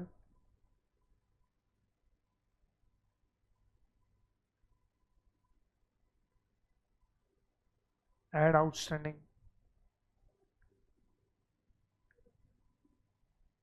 सॉरी, ये प्रेजेंटेशन फॉलो करो ये चैप्टर के लिए। फाइनल अकाउंट्स चैप्टर में ये प्रेजेंटेशन फॉलो करने का ज़रूरी नहीं है, यार इनफैक्ट नॉट नीडेड, बट यहाँ पे हमको फॉलो करना है। रिसीव्ड कितना है? रिसीव, इसमें 1,000 रुपीज़ को क्या करोगे? चलो हो गया। Total in outer column 51,000। Next, okay, adjustments are over, opening balance sheet is over. अब रिसिप्ट्स एंड पेमेंट अकाउंट को हम लोग को इफेक्ट्स देना पड़ेगा।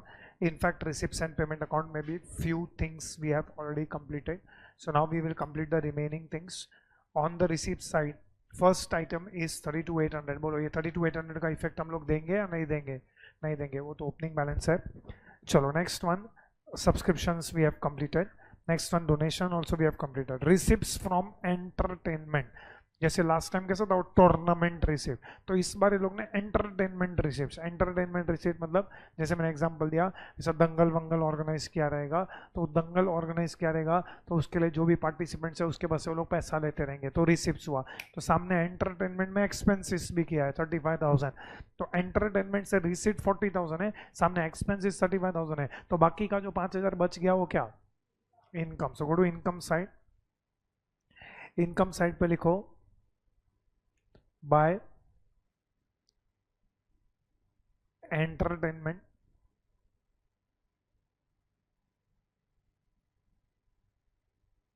उसको अंडरलाइन करो।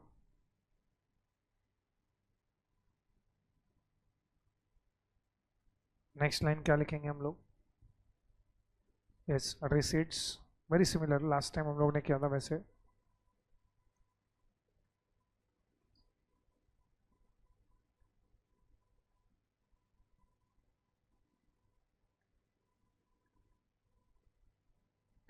yes, receipts 40,000. Next line less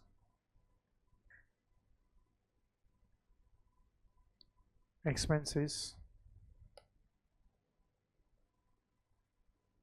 35,000. तो 5,000 is income.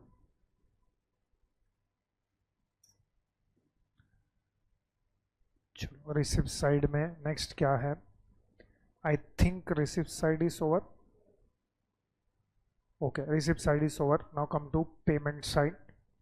पेमेंट साइड में ये जो भी बचा है, कोई बताएगा ये सब कौन से साइड पे आएगा?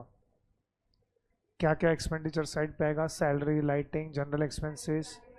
सैलरी हो गया तो lighting, general expenses, maintenance charges and printing stationery. चलो ये चारों, सॉरी हाँ ये चारों लिखो एक्सपेंडिचर साइड पे. सब के आगे 2 आएगा. Yes. And receipts and payment account का क्लोजिंग बैलेंस बोलो कहाँ पे लिखेंगे? वो क्लोजिंग बैलेंस है ना रिसिप्ट्स एंड पेमेंट में 33,300. This will go on which, in which balance sheet? Closing balance sheet which side? Asset side. यहाँ पे है जगह बीच में तो लिख दो.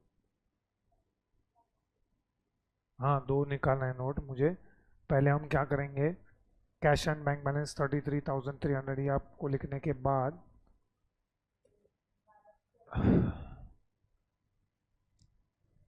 पहले क्लोजिंग स्टेप्स करो.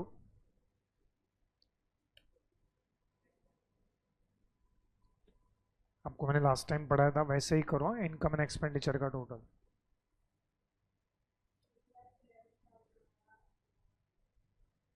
एक मिनट, सबको है ना करने दो. ऐसा अनाउंसमेंट मत करो. सब लोग करेंगे नहीं तो तेरी मेहनत पे सब लोग पास होएंगे.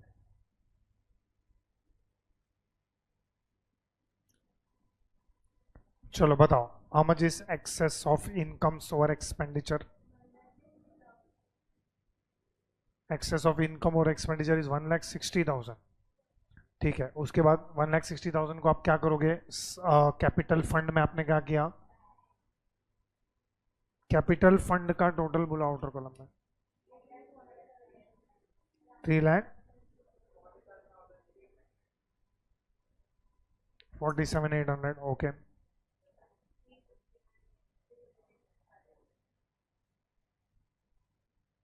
लायबिलिटी का तो आ रहा है 359,800. एसेट्स का चेक करो. नहीं हो रहा है? आना ही चाहिए. एक तेरे को किसने बोला रिमोट लेके बैठने का रे? तेरे पास कैसे है? ठीक है. ये सब क्या है बचपन? इधर ला. नेक्स्ट लेक्चर कितना बजे?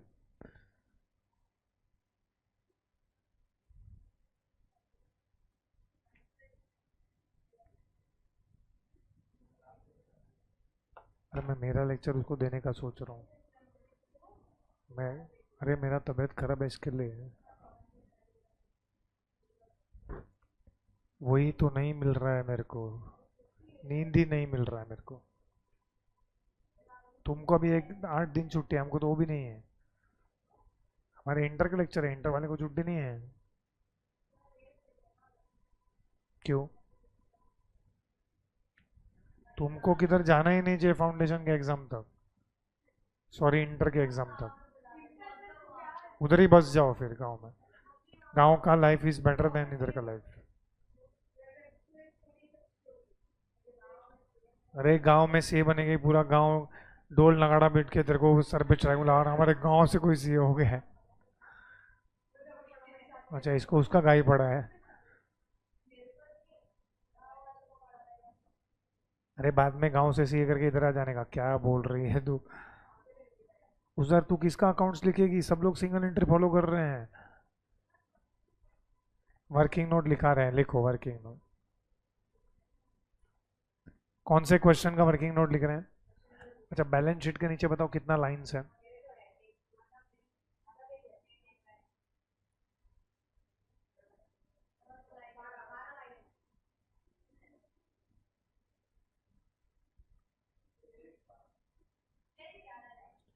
12 लाइन चाहिए हमको।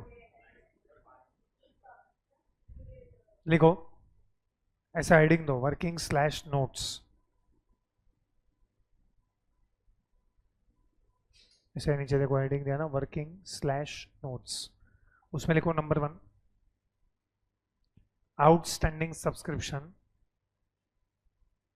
Outstanding subscription as on 31st March 2020।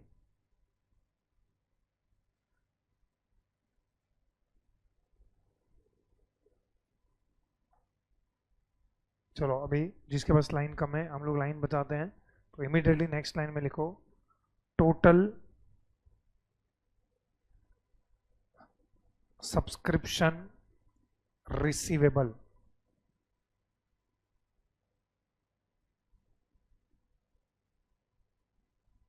सब कुछ सेम लाइन में चाहिए।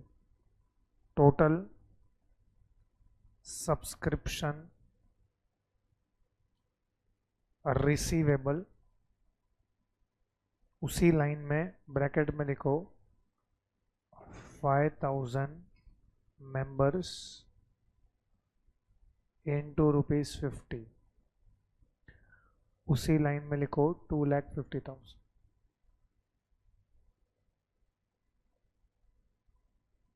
Next line less subscription received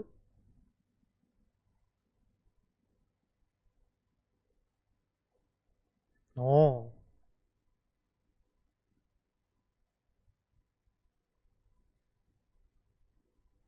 for current year.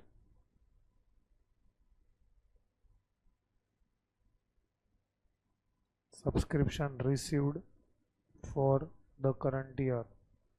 बोलो 2,50,000 में से कितना मिला था, डू यू रिमेंबर? 2,30,000। इसका टोटल करो 20,000, उसके सामने लिखो outstanding subscription.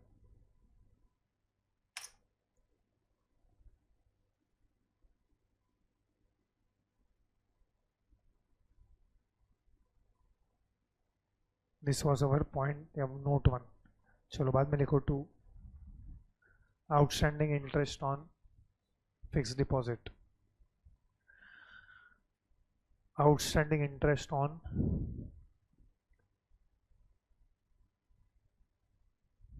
Fix deposit. Very similar, हम लोग ने जो जैसा लिखा ना वैसे ही लिखना हम लोग को। नेक्स्ट लाइन में लिखो total interest receivable, total interest receivable,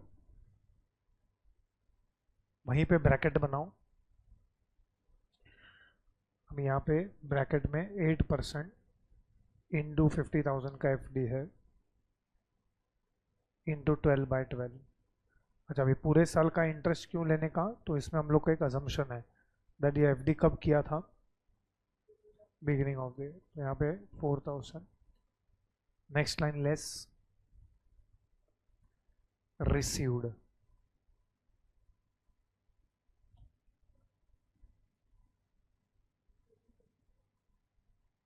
नहीं खाली रिसीव्ड बस,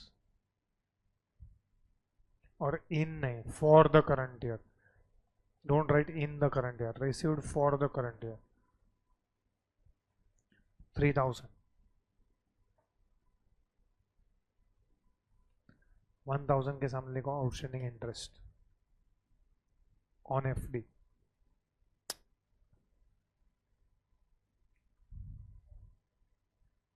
outstanding interest on FD. Next line में लिखो it is assume that amount is invested in FD. कितना लाइन बचा है तुम्हारे पास? not about it. It is assumed that amount is invested in FD at the start of the year.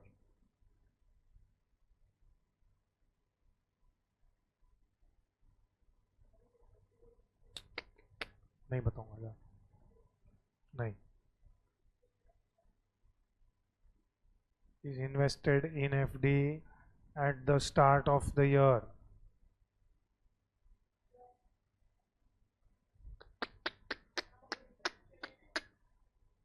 सब लोग है ना, तुम लोग बुढ़े हो गए, तुम्हारे आँख कान सब में प्रॉब्लम है, नहीं बताएगा। एक ही बार फीस में एक ही बार बोलते हैं हम लोग, तीन तीन चार चार बार नहीं बोलते। हमको दो दो बार थोड़ी फीस देता है।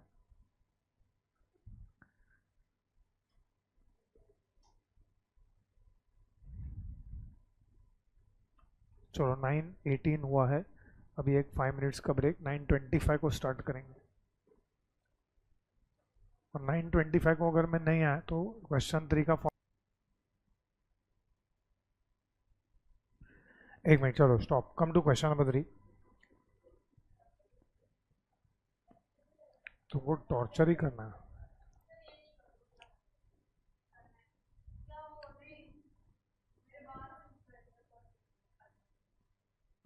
क्वेश्चन नंबर 3, ये सब छोड़ो, चलो ये लोग ने बोला है you are required to prepare income and expenditure account and balance sheet as on 31st March 2019. So I think we will have one standard format, but before you draw, look at the question. Question में last 2 question से कुछ तो दिया है, but ये question में वो नहीं दिया है। क्या है वो? हाँ, तो आप एक काम करो, आप जो बैलेंस शीट बना रहे हो ना, बैलेंस शीट ये पूरे पेज का नहीं लगेगा। बैलेंस शीट, ये बैलेंस शीट में जो बैलेंस शीट वाला पेज है उसके लास्ट 6 लाइंस में आप लिखो वर्किंग्स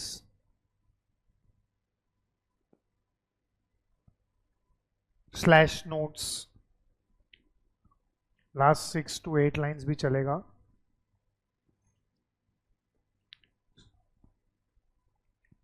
मतलब टोटल बैलेंस शीट को 5 लाइन चाहिए। उसमें नंबर 1, हाँ मुझे बताओ बैलेंस शीट का डेट क्या होगा? Anybody can you tell me what will be balance sheet, opening balance sheet का डेट? हाँ मतलब वही, what will be the balance sheet date पूछा है, ईयर नहीं। हाँ पर ओपनिंग डेट बोलो क्या रहेगा? 1/4/2018। सो ऐसा लिखो, बैलेंस शीट एज ऑन। चलो let us start this question. पहले हम क्वेश्चन पढ़ेंगे, that is our step number 1। So I am reading question number 3 on page number 210। From the following receipts and payments account of Pawan Putra Hanuman, का spelling गलत है, with due respects write down Hanuman, Vyayamshala and adjustments given. You are required to prepare income and expenditure account and balance sheet. So they have again given you receipts and payment account. How is this question different from the previous 2 questions as we have already discussed? Opening balance sheet आपको नहीं दिया हुआ है, तो हम लोग ने opening balance sheet working note में बनाया है। सो इस बार हम लोग ने 2 बैलेंस शीट बनाया है। तो जो वर्किंग नोट में बैलेंस शीट बनाया उसको हम कौन सा बैलेंस शीट बोलेंगे? Opening balance sheet. और जो हम लोग ने फेयर सोल्यूशन में बैलेंस शीट बनाया उसको हम कौन सा बैलेंस शीट बोलेंगे? Closing balance sheet. ठीक है, now let us proceed. So to balance brought down cash in hand 5000। Subscriptions, it is very important to keep a note of the years. 18-19 is which year?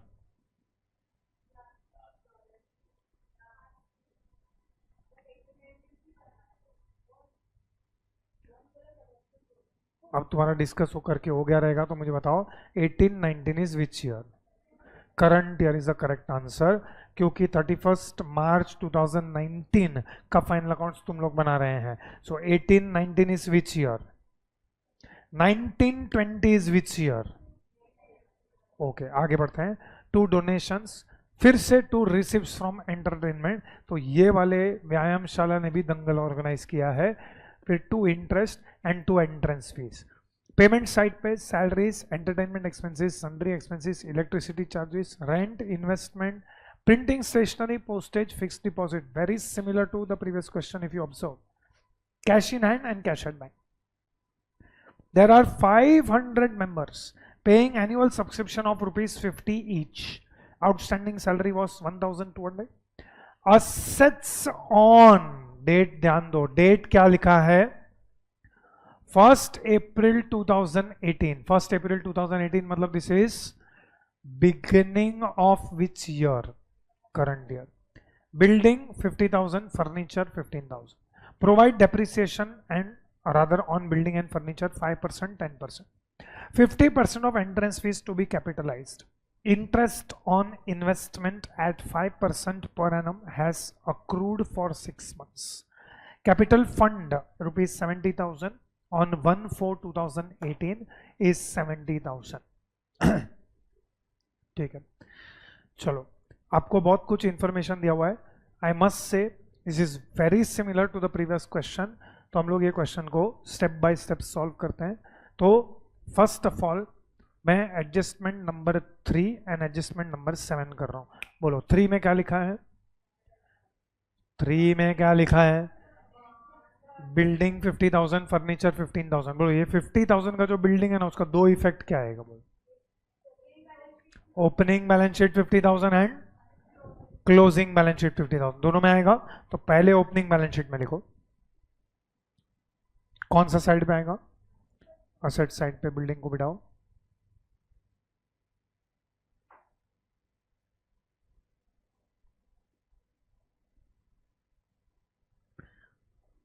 कितना है building?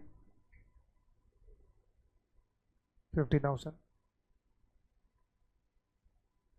Closing balance sheet में building will come in which column? अरे विच column पूछा है, which side नहीं. 50,000 ये inner column में क्यों लिखा? करो डेप्रिसिएशन.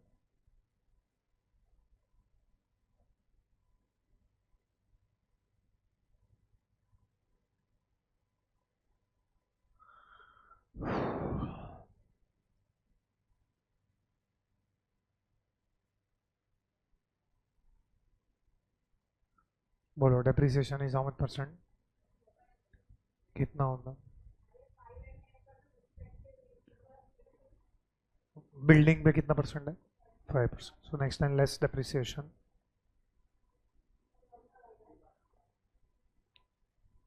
माइनस करके आउटर कॉलम में लेके जाओ. 47,500. चलो डेप्रिसिएशन का सेकेंड इफेक्ट दो.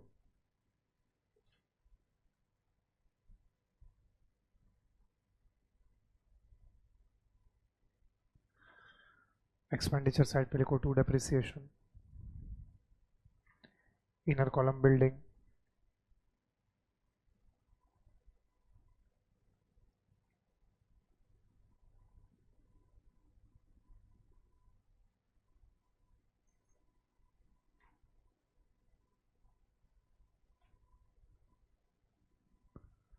$2,500.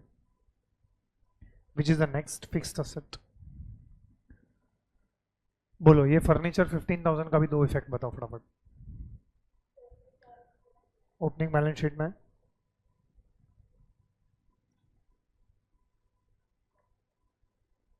ओपनिंग बैलेंस शीट में yes outer column 15,000. Closing balance sheet में भी आएगा furniture. We should always check however कि क्या is there any further furniture purchased और sold. No.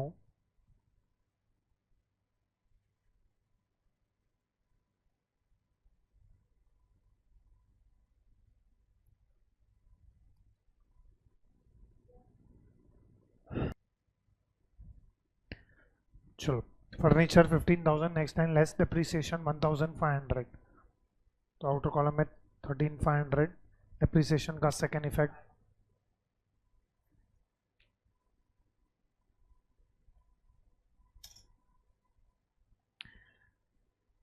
यहाँ पे आएगा फर्नीचर 1,500.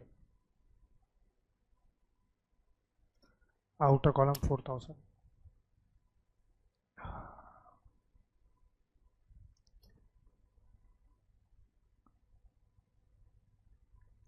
ओके चलो नेक्स्ट। लास्ट एडजस्टमेंट में आपको इन्फॉर्मेशन दिया कैपिटल फंड के बारे में। कैपिटल फंड 70,000, बोलो कैपिटल फंड का दो इफेक्ट। सो लिखो opening balance sheet liability side में capital fund 70,000 and same way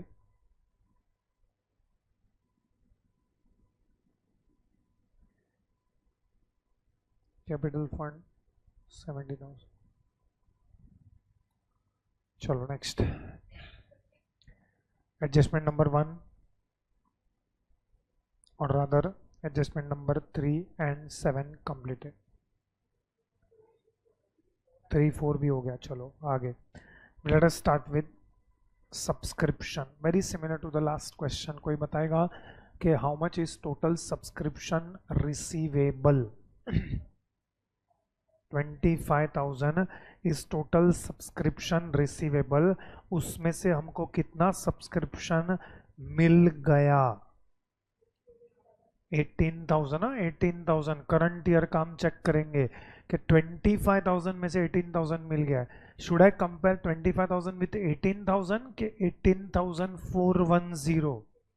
18,000 because 410 तो is subscription of which year? Next year. So 410 का तो डिस्कशन ही नहीं करेंगे हम लोग। यहाँ पे 500 इंटू 50 करेंगे तो ये आएगा 25,000। 25,000 में से हम लोग को मिल गया 18,000, तो बाकी का 7,000 क्या है? आउटस्टैंडिंग। तो चलो पहले सब्सक्रिप्शन बताओ किधर आएगा? इनकम्स में। तो लिखो income side bye subscriptions, underline, next line received, inner column 18,000,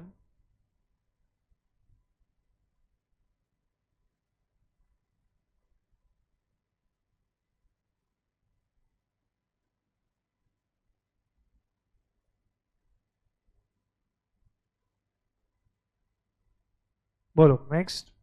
inner column में क्या लिखा? रिसीव्ड कितना? 18,000। नेक्स्ट लाइन क्या लिखोगे?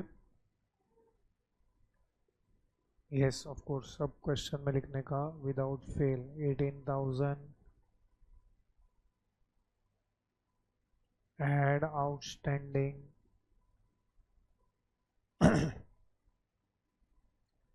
7,000, this is current year,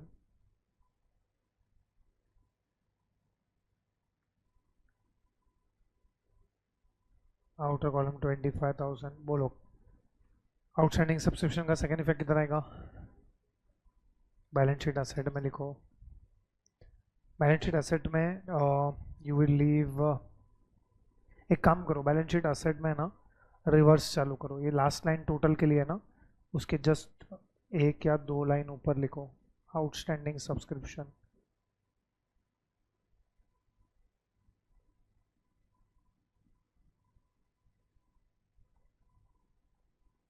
outstanding subscription 7,000।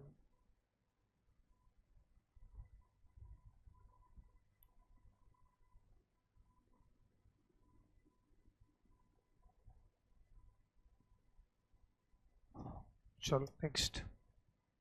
ये जो सब्सक्रिप्शन दिया है 410, this is subscription of which year? Next year. Received in which year? तो can we say this is advance subscription. तो इसका एक ही इफेक्ट आएगा क्योंकि रिसिप्ट एंड पेमेंट में दिया। बोलो किधर आएगा? आज ही किया हम लोग नेक्स्ट सम में, लाइबिलिटी साइड। सो लाइबिलिटी साइड पे जाओ। अगेन लाइबिलिटी साइड पे आप ऊपर मत लिखो, यहाँ पे कैपिटल फंड के नीचे you can leave 5 to 6 lines और 10 लाइन्स में be to be safe. Pre received subscription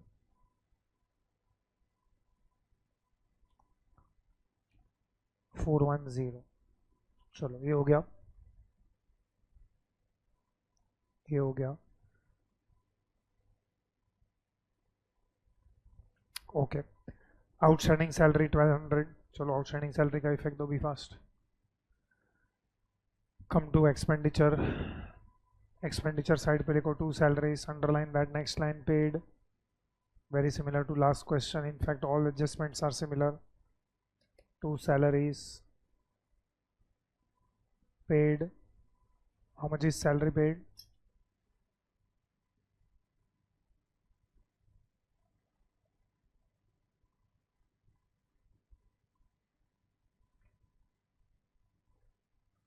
outer column में 7200, चलो ये हो गया 1200।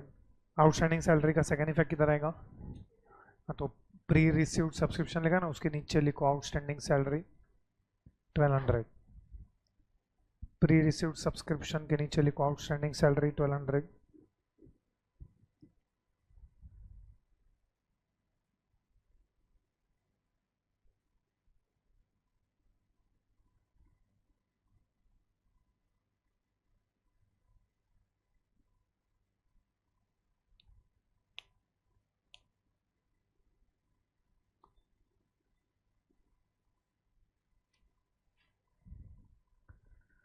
लिखा, चलो नेक्स्ट बोला है 50% of the entrance fees is to be capitalised, 50% of the entrance fees is to be capitalised, ये भी हम लोग ने लास्ट टाइम में किया। तो किधर लिखने का एंट्रेंस फीस, पहले बोलो इनकम साइड पे लिखो, लिखो इनकम साइड पे by entrance fees, underline that, by entrance fees underline that. Next line लिखो received by entrance fees underline that. Next line में लिखो रिसीव्ड, रिसीव्ड के सामने कितना लिखोगे 6200, टोटल 6200 मिला है। नेक्स्ट लाइन माइनस क्या लिखोगे capitalised, next line less capitalised, बोलो कितना कैपिटलाइज करना है 50%, 3100,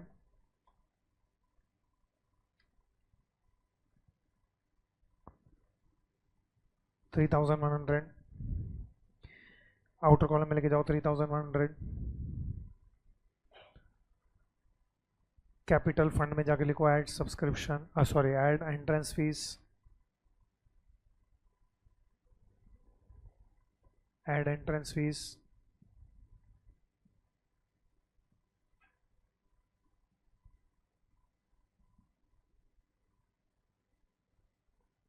$3,100।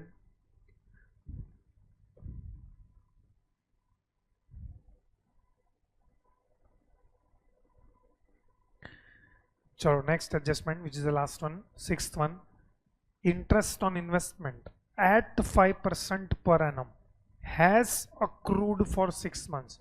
तो पहले तो आप पेमेंट साइट पे जाके चेक करो, do you have any investments, बोलो इन्वेस्टमेंट कहाँ पे आएगा, असेट, तो कौन से एसेट में आएगा, क्लोजिंग बैलेंस शीट के एसेट साइड में लिखो, closing balance sheet asset side write down investments, closing balance sheet asset side में लिखो investments, inner column 15,000।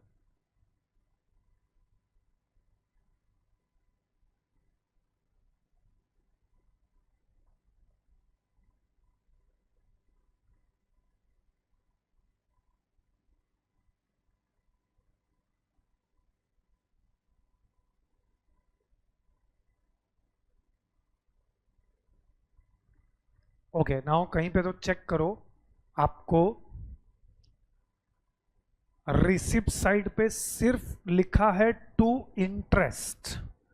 I don't know this interest is interest on what, because हमारे पास सामने investment भी है और फिक्स्ड डिपॉजिट भी है, so I don't know this interest is on what, but you read the adjustment. वो लोग ने एडजस्टमेंट में क्या लिखा है, एडजस्टमेंट में क्या लिखा है, interest on investment at 5% as accrued for 6 months. तो पहले आप मुझे बताओ इन्वेस्टमेंट्स का अमाउंट कितना है 15,000, उसका कितना percent, for how many months, तो कैलकुलेट करो। वो 375 का इंटरेस्ट इज व्हाट, हाँ तो अक्रूड मतलब क्या, रिसीवेबल मतलब क्या, आउटस्टैंडिंग, बराबर है। तो पूरे का पूरा 375 outstanding, do agree with this. तो पहले जाओ इनकम साइड पे, इनकम साइड पे लिखो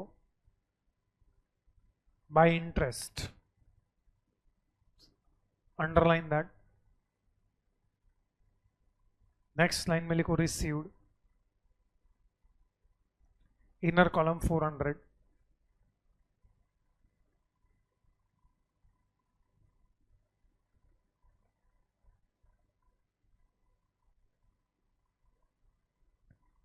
नेक्स्ट लाइन एड आउटस्टैंडिंग. बोलो कितना कैलकुलेट किया हम लोगों ने? 375.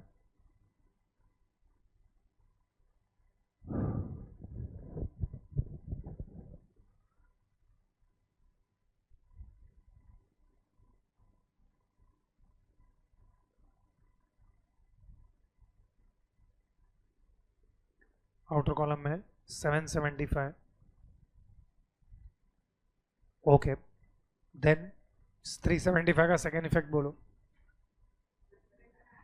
इन्वेस्टमेंट में ऐड होगा.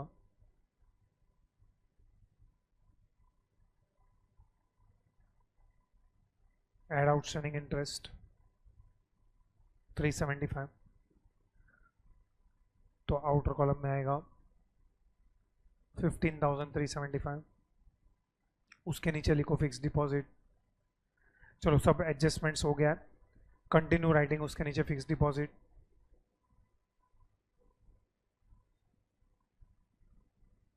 Fix deposit 3,900. 3,900 of course. Okay, now think and answer. Think and answer. कोई बताओ. अभी मेरा एडजस्टमेंट सब हो चुका है. Now I am going to receipts and payment account. ये opening balance of cash in hand कहाँ पे लिखोगे? 5,000. और कौन सा सेट में लिखोगे?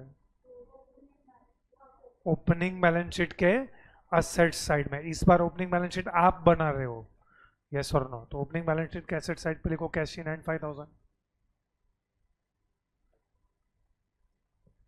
ओके चलो, डोनेशन के बारे में कुछ नहीं दिया, तो डोनेशन क्या करोगे?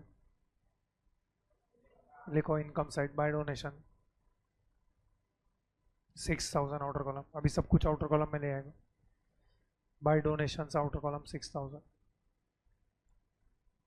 नेक्स्ट है receipts from entertainment.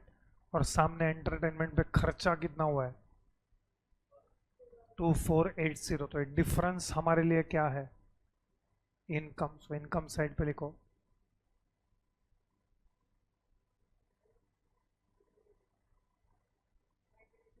Bye entertainment. उसको अंडरलाइन करो.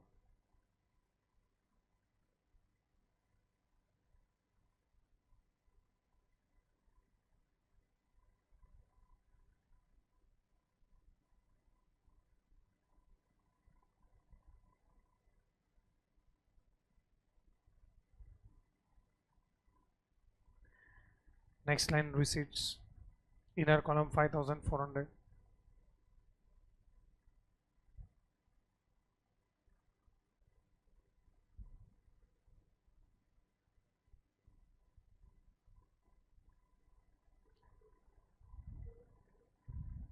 बोलो आगे बोलो फटाफट. कितना है डिफरेंस? 2920. एक्सपेंडिचर माइनस करने के बाद है ये. ओके चलो, एंटरटेनमेंट हो गया. Next we continue with our receipts and payment account. I think receipt side हो गया है. Come to payments. Sundry expenses, electricity charges, rent, printing, stationery, postage, ये सब कहाँ पे आएगा? एक्सपेंडिचर में. लिखते जाओ to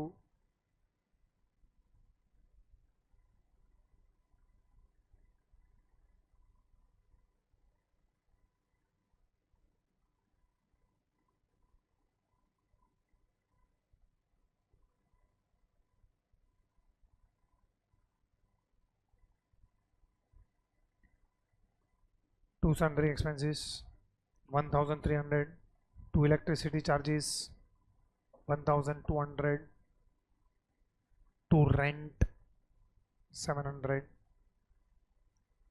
2 printing and stationery 800, and 2 postage 3,200.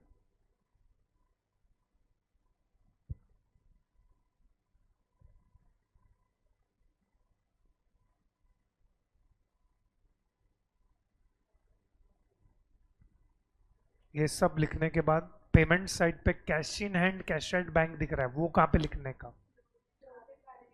Side closing balance sheet asset side में वन बिलो द अदर लिख दो, cash in hand cash at bank, amount can be in the outer column,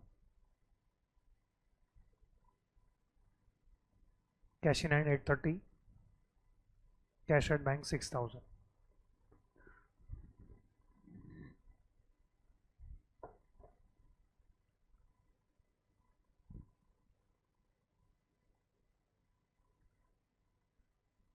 सबसे पहले अब वर्किंग नोट में opening balance sheet को close करो. Is it tally? So it is not necessary कि always वो टैली होगा. ओपनिंग बैलेंस शीट कभी कभी है ना, ये लोग आपको कैपिटल फंड नहीं देंगे, तो वो हमको ढूंढना पड़ेगा. एनीवेज जब वो क्वेश्चन आएगा तो हम बात करेंगे.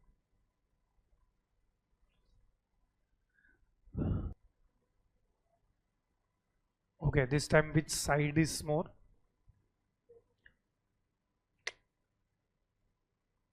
No. इसमें भी इनकम ही ज़्यादा है.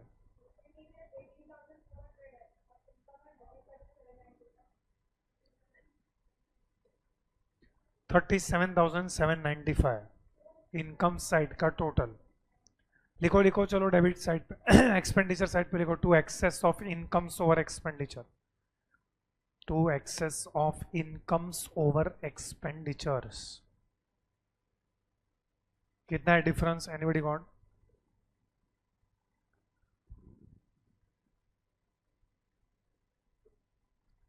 इनकम्स का टोटल कितना था? 37.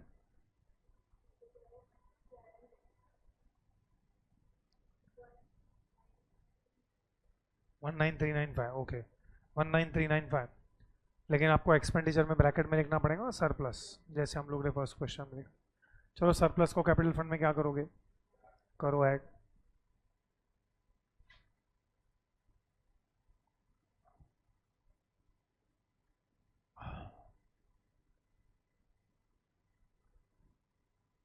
$19,395 कैपिटल फंड आउटर कॉलम में कैलकुलेट करो कितना था?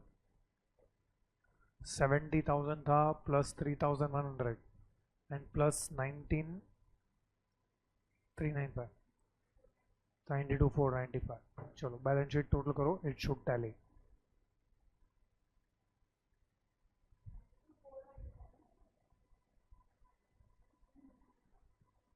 चलो अभी हमारा लेक्चर सीधा 10th मई को है.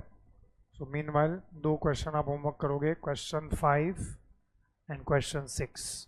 Both are try yourself. दोनों क्वेश्चन होमवर्क करो, see whether you get the answers. Practice करो, ये चैप्टर में प्रैक्टिस बहुत लगेगा, आगे जाके सम्स बहुत चैलेंजिंग होंगे.